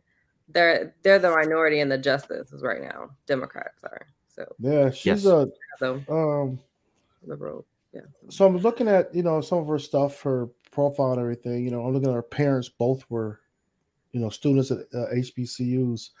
But one of the things that caught her attention was that she had an uncle that went to prison for a nonviolent drug charge, and that kind of sparked her interest in getting into law, to more understanding this. She talked about that too in her. She also was a person who protested her time at Harvard. She protested against a student who displayed the Confederate flag from his dorm room. And she also performed at the Improv Comedy and took classes in drama. Really? Yeah. So it was interesting. She got a interesting background. But That's it's like, what was the guy's name? The politician, was that Ryan? Paul Who was Ryan. that? Paul That's Ryan. Paul Ryan. He former kind Speaker of, of the and House. this what gets me about some people. She has a decorated scholastic career, decorated career as a judge. And when people act like they're almost surprised of someone's intellect, when he says her intellect and her integrity, well, heck, to be a judge as long, you have to have intellect. It's not like it's odd. It's not like it's a characteristics that shouldn't be that's like surprising to you. So more so, how brilliant is she and what she has done? Talk about her role, her job in regards to not just her. Why was her integrity something that you had to even mention? Talk about her integrity. What brought her integrity out? These are the things that people of color really look at. When you say, wow, your child is so well spoken, like, what do you expect? I hate that. Like, what do you expect? It gets to me. What do you mean? So that's annoying. And to see a person who's being nominated for it, you didn't hear nobody say, Cody Bear was so smart. Well, heck, we know that already. She's a judge. We didn't hear nobody talk about the brilliance of Kavanaugh because we knew already. So to be in that role, that's a good point. You have schooling. She's also one of the only trial judges, by the way. Yeah. So you have the education, the experience, but talk more about those things, the why you think she's intelligent. Why is her integrity so great? Why does she have good character? Well, we didn't hear those. The ones who opposed Kavanaugh's character were those who accused him of sexual allegations. Yes. So we didn't hear the Republicans say, what about his character? He has great character. They never mentioned it because they already knew how bad his character was. They already knew that. So you bring this woman up and you talk about the things that very fascinating. Yeah. These are the things that are automatic. You mentioned her character, her integrity, and her intellect. That should be automatic, right? Those are three automatics. Yeah. Well, let's talk about her willing to be compassionate, or what about her willingness to be fair in her judgments? What about those things that make a good judge? What about those that are willing to be a good listener and speak with authority? Those are good traits of a judge, wouldn't you say? I'm like, Joe Biden talked about that a lot in his speech for her before she gave her acceptance speech. So well, he has to. He has to. But I'm just saying, right. But what about those that that are approval of her, you got to be listening with that third ear when people are talking, because what people say is what they think. And the reason why I say that is because those are the unconscious things that come out of our mouth that we don't even realize we're saying, but something triggers that statement. And for them to say that, like I said, those are automatic three things. Should have been it should never even should came out of his mouth. Talk about the things that make you happy to want to endorse her. You see what I'm saying? Yeah, like why is it surprising, or why is it a revelation that she? I mean, she wouldn't be a judge if she didn't have these qualities. Right, exactly. I would love to know why you think. What's so great about her intellect? Tell me about it. What do you think about her intellect, or do you know? What's so great about her character? Tell me.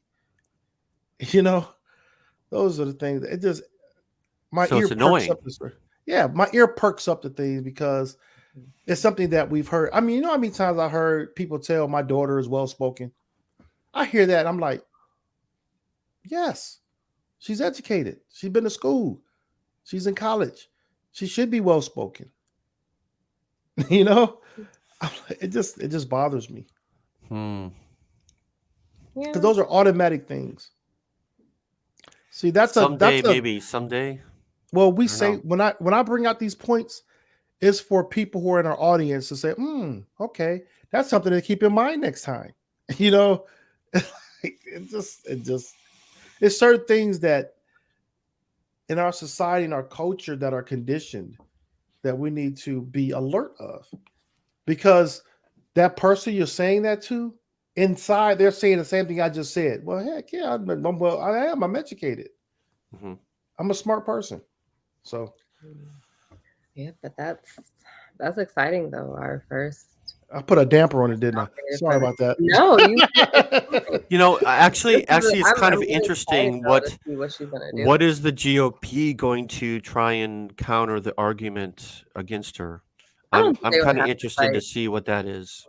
Honestly, I don't think that is gonna. I don't think. You don't think she's going to get a lot of resistance? Nope, not at all. Because this would be a terrible time. What would that make them look like if they did? Racist.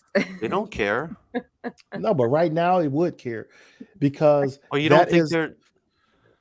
I don't think they're going to be facing political pressure to mount some kind of argument against her. Well, I think they will. They will be, but I don't think that they're going to. I still think she's going to get the appointment because she. Oh yes, she will. Yeah, I don't think it's going to be too much of a fight. I don't think they want to have a fight on, such a historical moment. She's the first Black nominated, the first Black female nominated Supreme Court. What is this? How do you say this? Supreme Court nomination. She's a justice, yeah. But the thing about it, nomination, for justice. So the thing about it is that they won't target her in the hearings. It'll be Joe Biden. It'd be Joe Biden that they're targeting. We want to block Joe Biden at all costs, right? Well, just like they blocked Obama's nomination. No, this is not what I'm saying. The whole point with Biden is going to be for the fact he put color to the nomination. Mm-hmm. So they're going to bring up the fact that it's like, well, this is a token nomination. They won't say it during the hearings, I don't think, but it's going to be the commentary around this case for Joe Biden. And I said that weeks ago when we talked about this. I said that I'd rather for him to have had that decision in his mind, but he didn't have to make that decision public. He felt pressured by America to say that to gain his supporters. That's how desperate he was to gain. It's not about it's just the fact of the climate of our country right now is about race so much. And yes, I knew then on the Supreme Court. Right. But what I'm saying is that he still could have been his nomination, but he couldn't wait. He had to say that during the running to get the support, because that shows you how weak his representation was. That's how weak Joe Biden's representation was, that he had. Look how many follow-ups he's had in regards to race. The simple things he said, the things that he said about race that made Black people got to vote for me, or something. Black people got to be, vote for Democrat. All the things he said have been screw-ups. So now he needs their support. So he says this to gain support. And I know that I knew then, because I told y'all then, this is going to be what's going to be the commentary, because they keep throwing it in his face. And I'm like, I was gonna say, this is what happens when you have the first Black president on your side. right. I think he just has a whole That's- lot of confidence. But I do think that it was necessary to say, especially as we got closer to the nominations, like we're nominating a Black woman for the seat. And I feel like it's necessary because But Trump said the same thing. He said when there was an opening, the last opening that they had at the Supreme Court when he was still he president, wanted a says, woman. I'm going to nominate a woman. So he did the same thing. What's the Yeah, difference? but she wasn't new. And We've there's had white women before on the I Supreme was gonna Court. say, yeah. There's been white women on If the their Supreme argument Court. is if their argument is doing identity politics, then But Trump does the same thing. Well, what I'm saying is All that politicians do this. what I'm saying is that Biden said it at a time where race relations Okay. has been divided. Has been a tension in our country. Sorry, I'm slow sometimes. So Democrats have continually called Republicans racist group of people or their policies racist. So for now Biden to say I'm going to nominate a Black female, they're going to throw that back in his face is what I'm saying. I'm not saying what he did was wrong. I'm telling you that this was going to be the blowback. Okay. And it's not going to be pointed. It's not going to be pointed toward her because they have nothing. No matter how much they don't want her there, they can't publicly say it or give that indication because it's going to make them look bad. She has an outstanding, like her credentials are incredible. But don't they always have to be? If a Black person gets a position, they have to be impeccable. Always. Their reputation has to be impeccable. Their career has to be outstanding. They can't just be. It has to be above the average. Well, one of the Supreme Court justices, if I'm not mistaken, was not even a judge. Was not even a trial, or Who was that? A judge. Which one is that? Was he a lawyer? Let me go look. It's a woman, I think. Well, look at the last two had Sotomayor. Was it Sotomayor? I'm gonna go look. Well, our last two, Barrett and Kavanaugh, had issues. Their character was not impeccable. They weren't the highest educated. You know what I'm saying? So that's what I'm saying. For her to go in, she had to be the best. Elena Kagan. Or one of the best. Elena Kagan was not a judge. Okay. Well, she was trained in the law, surely. There were quite a few, actually. Sorry. Well, they might have been a prosecutor. They might have been the what's the top law enforcement? There's most United States Supreme Court justices. Attorney generals, things like that. Okay. Hey, I got a question for y'all. Talking about judges. Judge. How do you become a Supreme Court judge? Then, like, what are the qualifications to become a Supreme Court? It's not written. It's not written. Not written. There's no written requirements. I don't think. Hey, I got a question for you guys. You have to be impartial to the law, right? Yes.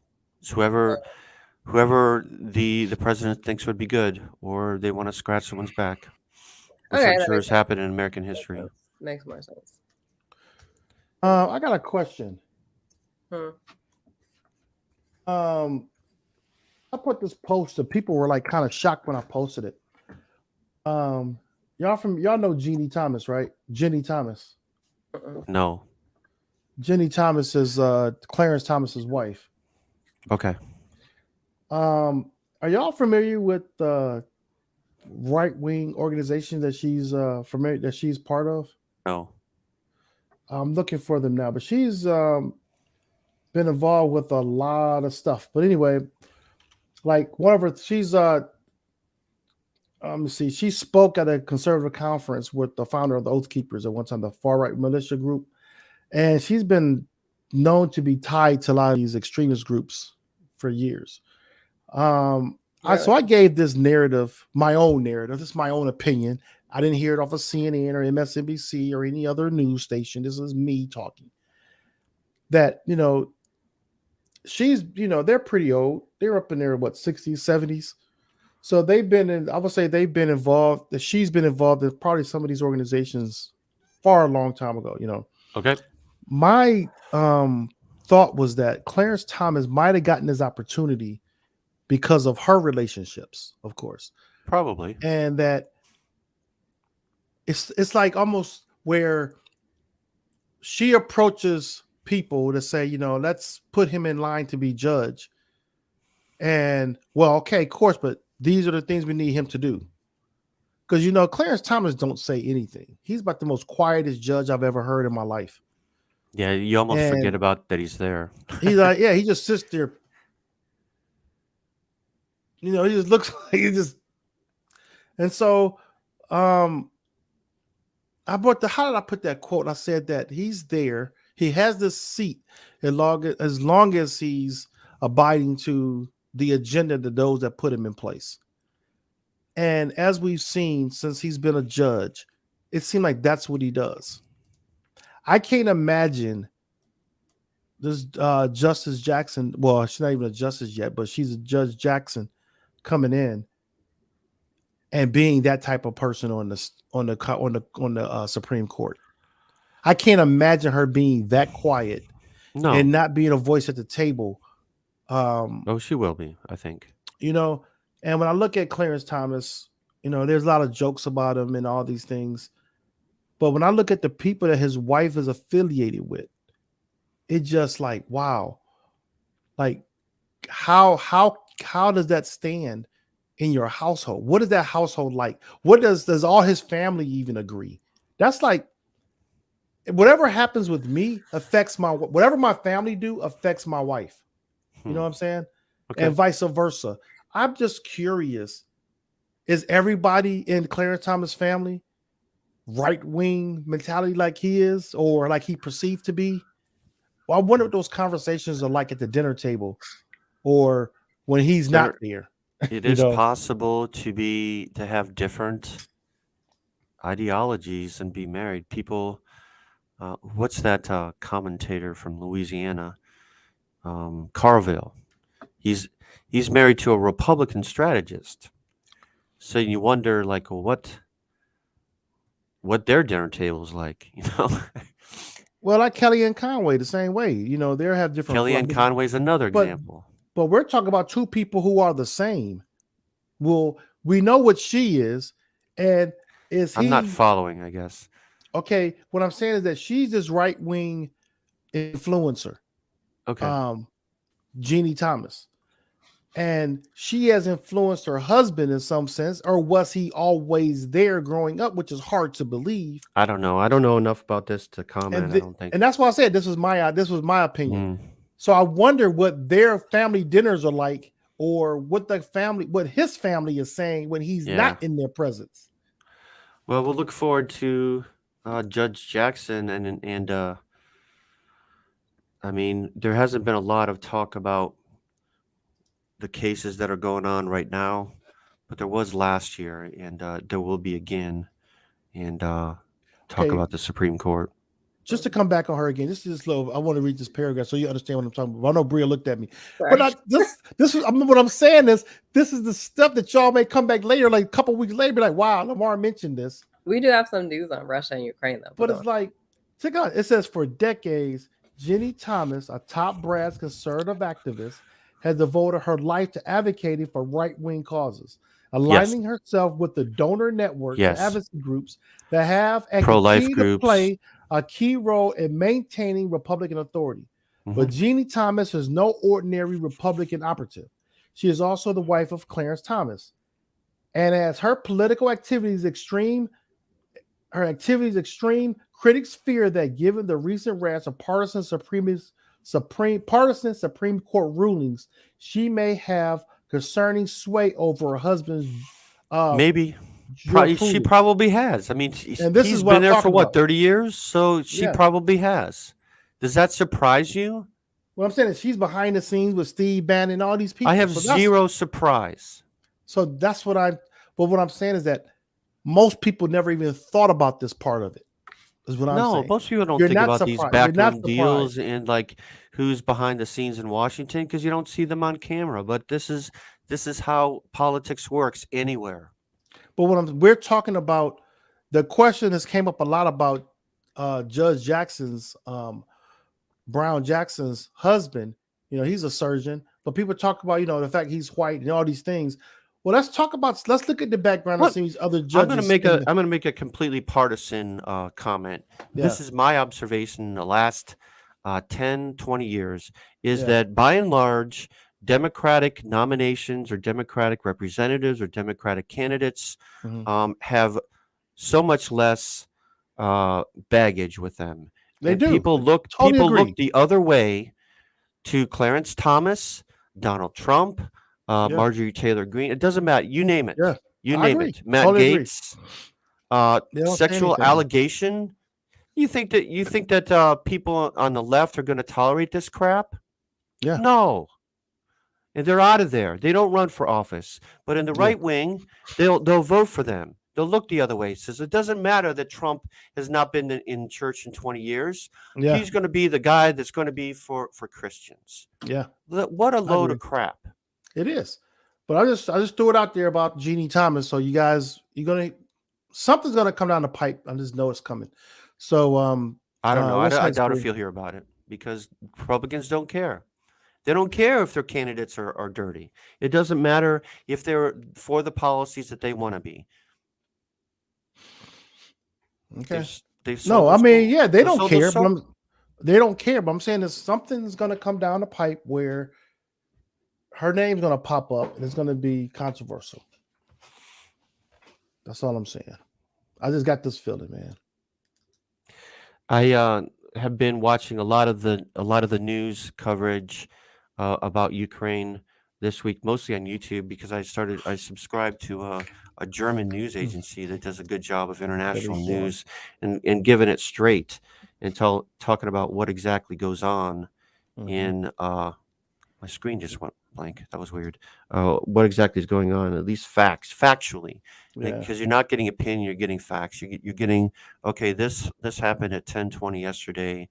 Tanks started rolling in, this and that. So I've appreciated that, and it's so sad that this specter of war has come onto the world stage. I'm a little bit surprised that he's doing this full scale. I expected him being Putin to go into the eastern part of the country. Once he announced on Monday that these two states of Ukraine on the eastern edge of Ukraine were independent and that they're fighting insurrectionists and this and that, I expected him to go into that part of the country, but he's doing full scale everything. He's doing east, west, south, land, sea, and air. He's attacking the capital. So I'm surprised at that. But a week ago, I would have been surprised if he went in at all. This is a full scale, all out war. And this is it's kind of fascinating to me. And I question myself all week thinking, well, why do I find it fascinating? Am I as fascinated when this happens to Afghanistan or somewhere like that? And I'm just not. I'm just not. So why is it? Is it because I'm a white guy and it's all happening to white people? Maybe some of it has to do with that it's Europe. Some of it has to do that it's Russia. This is a nuclear power. So typically you don't see nuclear powers being as brazen. But then again, maybe we do. And then I had to question myself this week saying, well, isn't this exactly what we did? Isn't there a lot of parallels to what we did in 2003 when we went into Iraq? Yes. Yeah. We made up a false narrative that Saddam Hussein had weapons of mass destruction. Putin is making false claims about Ukraine, about Nazis and this and that. So there is a lot of similarities. So I've had to do some soul searching. My screen just went blank. I don't know what's going on with my system. Russia. Go ahead. Go ahead and talk. Russia threatened Finland. Saying on Friday that there will be serious military and political repercussions if they opt to join NATO following the invasion of Ukraine. Yeah. So it's good to see the Ukrainians wanting to stand firm and defend themselves. Here's if you remember the boxers, former champion boxer Vitaly and Vladimir Klitschko, they said they would defend Ukraine against Russia. I got a little video for that. Is Klitschko Ukrainian? He must be. Yeah, they're Do you know I thought one he of was them. Russian. the I think Russian citizens do not agree with this. They are yeah, protesting in the streets. And yeah, thousands have been arrested. yeah, Thousands have been Yeah. yeah. arrested in a matter Here's of a a couple of days. The tennis. I'm sorry that he just won a tennis. What is his name? Djokovic? He Djokovic? what? He's a Russian tennis player, and he wrote on the camera lens, "Please, no war." He's yeah, after he won his match. Yeah, I know who you're talking about. yeah. Here's a short video. I got in there brie at the bottom if you see it. It's the two boxers, the Klitschko brothers, and they had a statement to the country of Ukraine that they were going to defend their country. You see it down there? Mm-hmm. I'm calling to all the international partners to observe this tragedy that is happening nowadays in Ukraine and this senseless war, which is not going to have any winners but losers. I just want to tell you we must stay united against this aggression, against Russian aggression. Don't let it happen, continue happening in Ukraine. Don't let it happening in Europe and eventually in the world. United, we're strong. Support Ukraine. Thank you. You know, Yeah, that was cool because they have loads of money. They don't even have to be there. no, they don't. And they're representing their country. They're standing there saying, we're here. They join the reserves to fight. What's interesting to me is know? all these people on social media and little cameos of here and there, like the former prime minister of Ukraine's out there with a rifle. The mayor of Kyiv is out there with a rifle. There was a parliament. I saw an interview with a parliament person, a woman, who's saying, "Yeah, I got a gun. I'm going to defend ourselves. I'm going to defend myself to help defend our homeland." And so that's kind of moving to me. All these people are just like that have never fired a weapon. They're going to grab a rifle, go out in the street, and try to defend their country. I mean, that's pretty unique. Did you know this? That's pretty unique. Did you know Ukraine was the largest country in Europe? Yes. I did not know that. Yes, it's a big swath of area. If you see like the Ukraine map, like superimposed on the United States, it's like from New York to Ohio at least. So, by width-wise, east and west. So it's pretty big. And 40 million people. There's a lot of people. There's going to be a lot of refugees. There's going to be a lot of need in Europe, and there is the danger of it spreading. There's a danger of it spreading between industrialized powers, and that's kind of scary. Like you mentioned, Finland. People are, and what do you do? What do you do in response to this? It's like, well, so if he gets away with this, what about Finland? What about Poland? What about, fill in the blank, Estonia, those little countries? Do you think trying to rebuild the Soviet Union? Is that what's happening right now? He wants to. He wants all those countries back. All those countries that split. He wants all of them back. But why now? Think about the way the world is going. It's the authoritarian type perspective. He wants to be that type of authoritarian. I mean, that's why him and Trump was so cool, in my opinion. It annoys the heck out of me when people are saying now how, like almost like Biden recreated this problem. And I've heard the rhetoric that if Trump was president, that this wouldn't be happening. You can't say that. That's a load of one. BS. And number two, Putin did this because Biden is president. He knew it would cause divide in our country. He knows exactly what the mentality is. That I'm not sure that. Go ahead. That one of the reasons he escalated this is to create divide over here. You don't think that if Trump was in president now, he won the second term, that Putin would have done this anyways? I don't see where it would matter. I just told you that wouldn't have been a factor in it.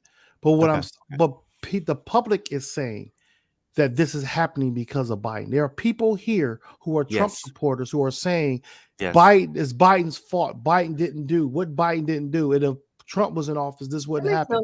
The thing about it, Trump and Putin are cool, yes, and they have the same mentality, this egotistical mentality. The thing about it is that Putin would have did this anyway, and Trump would have sat back and relaxed and not done anything about it. What's really annoying to me is that we can't be united in this country about anything. We can't Yeah. be united in this country to agree. We can't even agree That this is if wrong. Putin is an evil, bad person. We can't even agree that this is wrong in this country. There's no way the Republican Party can sit back and defend Putin when for the longest they criticize Putin. We hated Now- Russia for so long. How is it Right. that so many Republican Americans are now for? It's crazy. It's my mind. I'm sorry, guys, I'm going crazy, but like my No, speak- mind has been preach it. blown over the last like. So I mean, I know that there has been tension for a long time, but I honestly just recently found out about this maybe 3-4 weeks ago. Okay, I didn't know this was gonna turn into this right here. This is a lot.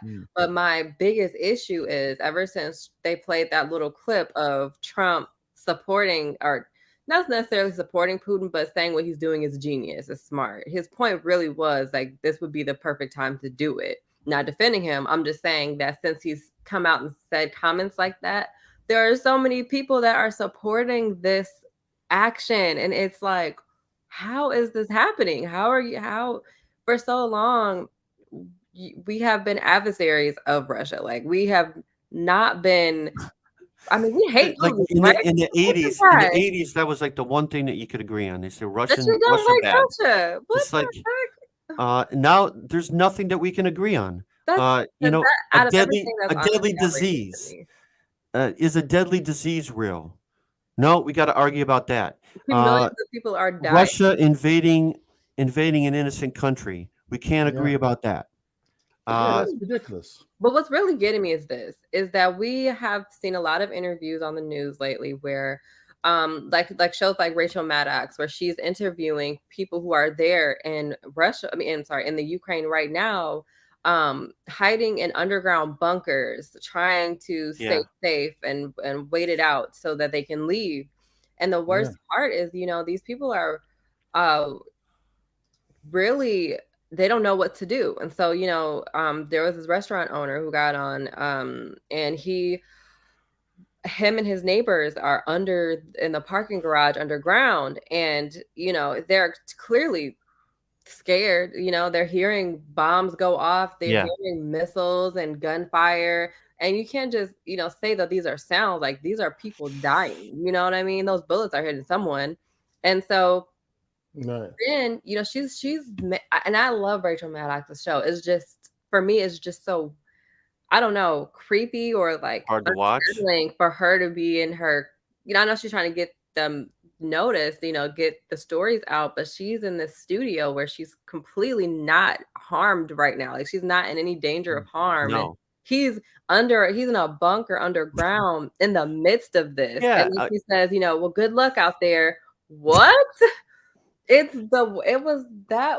made me cringe so hard when that disconnect happened. Partly why I've been so fascinated is because there's these surreal moments that you catch on camera. It's like you see, you're just like driving down the road, and then there's a column of tanks that pass you. Or there was a video yesterday where a tank just ran over a guy's car. I saw that in the car. I'm like, man. what the heck? Yeah. Or like, then there's a missile that hits an apartment building. So there's a lot of surreal images. Babies removed from the NICU and taken to a bunker. Yeah, did you see that? I saw that. It's like there's a lot of surreal stuff. It's like, wow. The worst part is they definitely considered all of this before making these actions. They knew that there were going to be babies and children and women displaced by this, and just didn't care.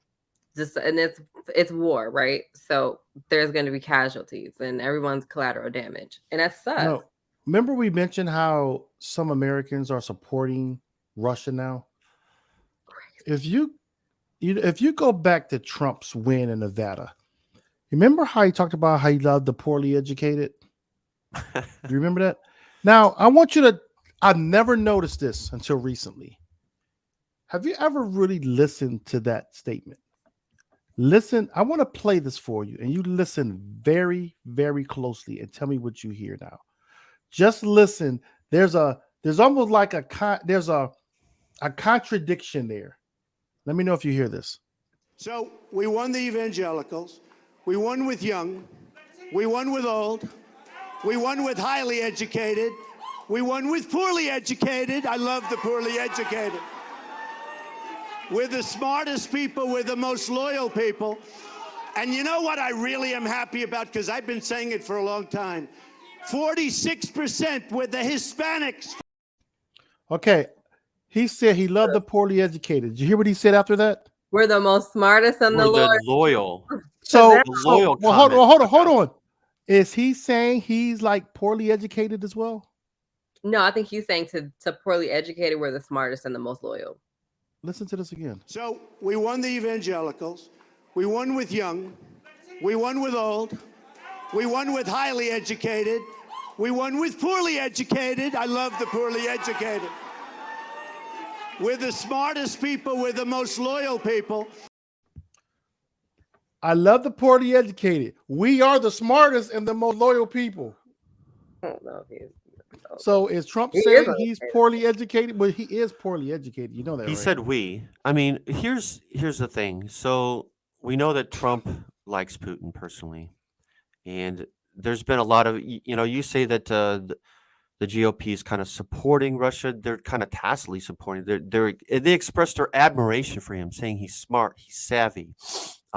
Trump said he was a genius, which was just outrageous. It's like, and then he makes the comment that he should have done this on the southern border, just declare some Mexican states independent. Then we could send our military and we can basically take over another country. And What if that Mexico was a good decided? thing. That Just would one be a thing I good thing. mentioned. One thing that is being discussed on the news and by the White House is how you pronounce that?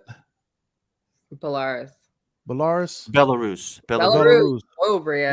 Why aren't we putting heavier sanctions on them following Russia to attack their country? They are just as guilty as Russia by allowing this. They're Okay, a I puppet agree. state. They're a puppet Yeah, state. I agree. That's why Russia's behind it. Those Well, are Russian people- troops coming from Belarus. They're not Belarusian. They're the Russian troops. And Eddie Barrett, he's a very, I would say, somebody that's well versed in what's going on. I would say over there. He lived overseas for a long time. I met him just by social media recently, and he's somebody I would love Welcome, to get on Eddie. the show. And while you're listening, Eddie, if you are there, let me know if you would like to get on today and chat a little bit about this. I think you could bring some perspective about what's Maybe going on next over week. there. Maybe next week. Well, maybe next week or So yeah, what we're over time. do We're over We time are- right now. Say But no yeah, Way I'll, past time. yeah, I'm sorry about that. Sorry. I'll contact you, Eddie. But yeah, I would love to hear your perspective on this and what you know about the region over there. I know that Can I we've ask a talked question, though? a little bit in the past. What's that? Eddie, so what were they to do exactly? If are they to say no to Russia? Like what does that look like? Yeah, I'll talk to you this week, Eddie. Belarus is a part of the old Soviet Empire, and so he's tried this before. It hasn't made news. Kazakhstan. It made news way back when for Georgia and Chechnya. You remember that? Yeah. Yep. Okay. Same Well, thing. Putin's been around for a long time. Yeah. He annexed the Crimea. One thing that I was not aware of is that there's been fighting there since 2014 in the eastern part of Ukraine, and so Well, he's there done are this Russians. before. He's They're been like slowly gobbling up territory, making puppet states. That's what they do. yeah. They don't call it Russia. They might not annex it, but Belarus is pretty much Russia. Well, those eastern part of Ukraine, those are the supporters of Russia. They started fighting they was fighting inward the last couple of weeks with their own Ukrainian people that were like, I guess, like East Ukraine is what's caused were those that are sympathizing to Russia. And those were like the first shots were them shooting the other Ukrainians a couple weeks ago. Yeah, well, there's Russian supporters within Ukraine on the eastern Right. side. There are Russian speaking that are insurgents that have been fighting there for a while. So Yeah. What I was talking to someone yesterday about this. They were talking about, basically, Putin can go and take Ukraine if he wants to, because it was part of Russia at one time. And I used the comment. I said, well, what if Mexico decided to come and take Texas back? Would they be wrong? Yeah, And the it would only be wrong. comment, the only I mean, comment they had, the only rebuttal they had was that, I guess, is it Kyiv in Ukraine was like who the made this major comment? city, huh? Who made this comment? I'll By leave the that way, name. somebody should know. I'll keep the name off. I don't want to say the name, but So their argument was that back up a minute. I'm sorry. Their argument that was basically since Ukraine used to be a part of the Soviet Union that they have they claimed it. It's they basically the can same thing Putin is saying. if he wants, he can go back and take it. Wow. And I'd say, well, what if Mexico came and retook Texas? And he said the difference was that Kyiv was a major city in Russia, or like a So capital city in Russia. That's so why they wanted back.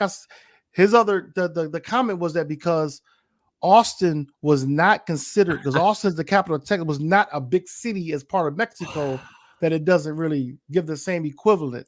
And I say it doesn't matter what capital city, they're going back and taking land that was once theirs. hey, maybe Spain should come back and Get conquer Florida. in Louisiana, you know what I'm saying? France could come back and Yeah, take over Louisiana. that can happen. So let's Russia can take Alaska. take Alaska Isn't back, right? I said, oh, would we feel the same way now? No, we will be offended and we'll want to defend what's ours. Ukraine should be, the Ukrainian people should feel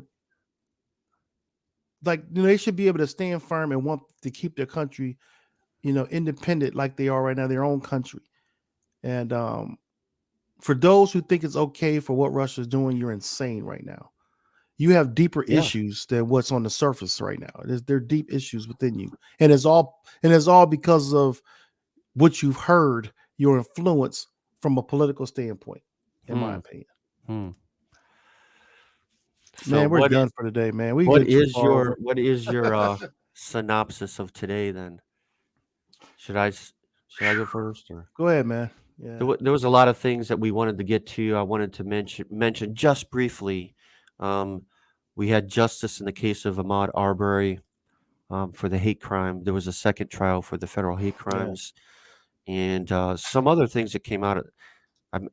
Some other things that were text messages that were very, very poor and offensive, and also the officers that stood by and watched George Floyd be killed were also found guilty. So justice being done.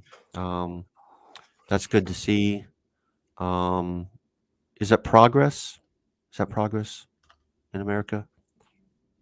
I think it's progress. Would you say it's progress? It's progress, but it means nothing until laws are changed.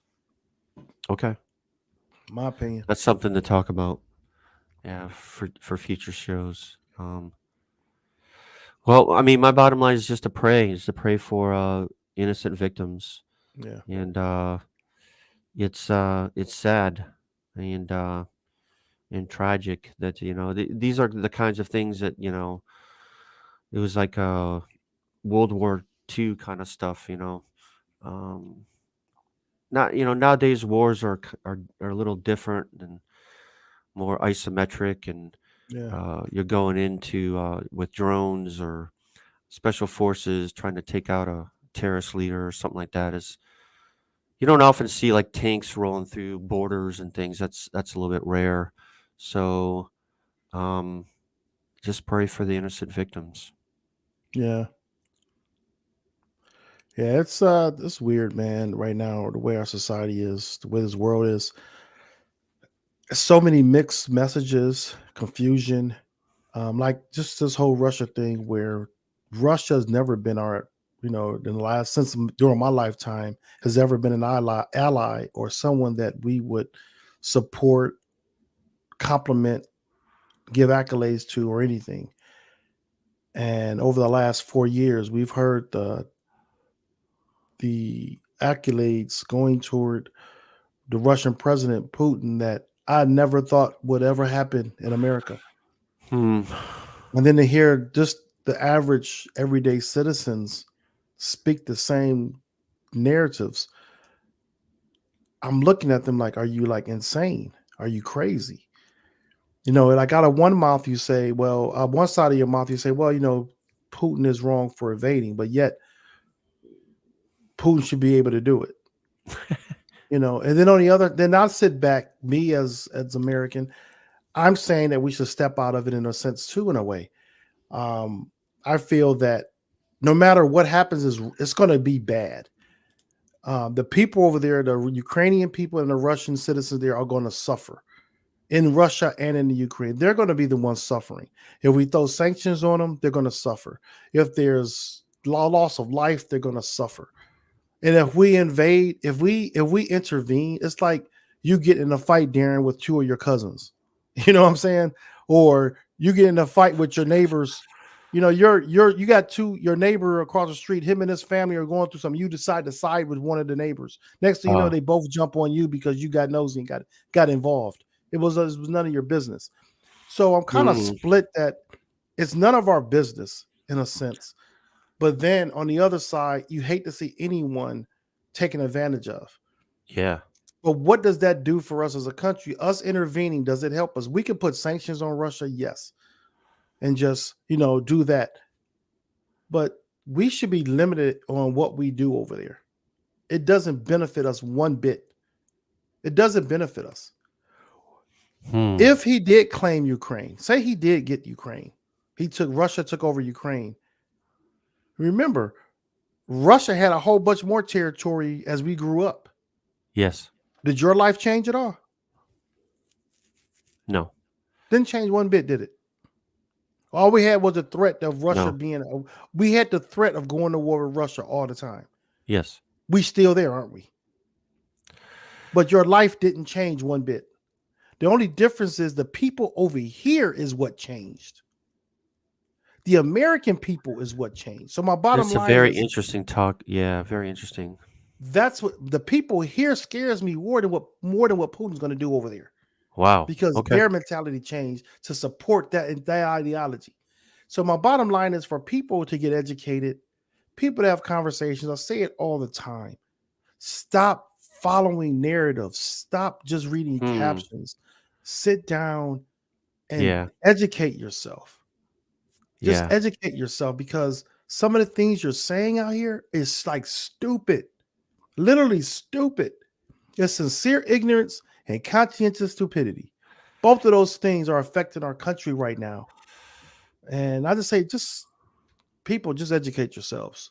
Yeah. We don't sit up, think about it. We don't sit here every week just to talk back and forth because we like talking on social media. Me and you really really, all the topics we talk about, we do it to bring awareness out. Yes. We talk about racial issues. We talk about finance. We talk about identity issues. We talk about all these global issues because some people sit back and all they do is read the caption. All they do is hear what their coworker or their neighbors talking about. They don't sit back and research it. And so we just have the dialogue so people can say, let me go dig deeper and peel back the layers and learn a little bit. And it's just annoying. We always said that our show was to bring common ground with different opinions and differences. Yes.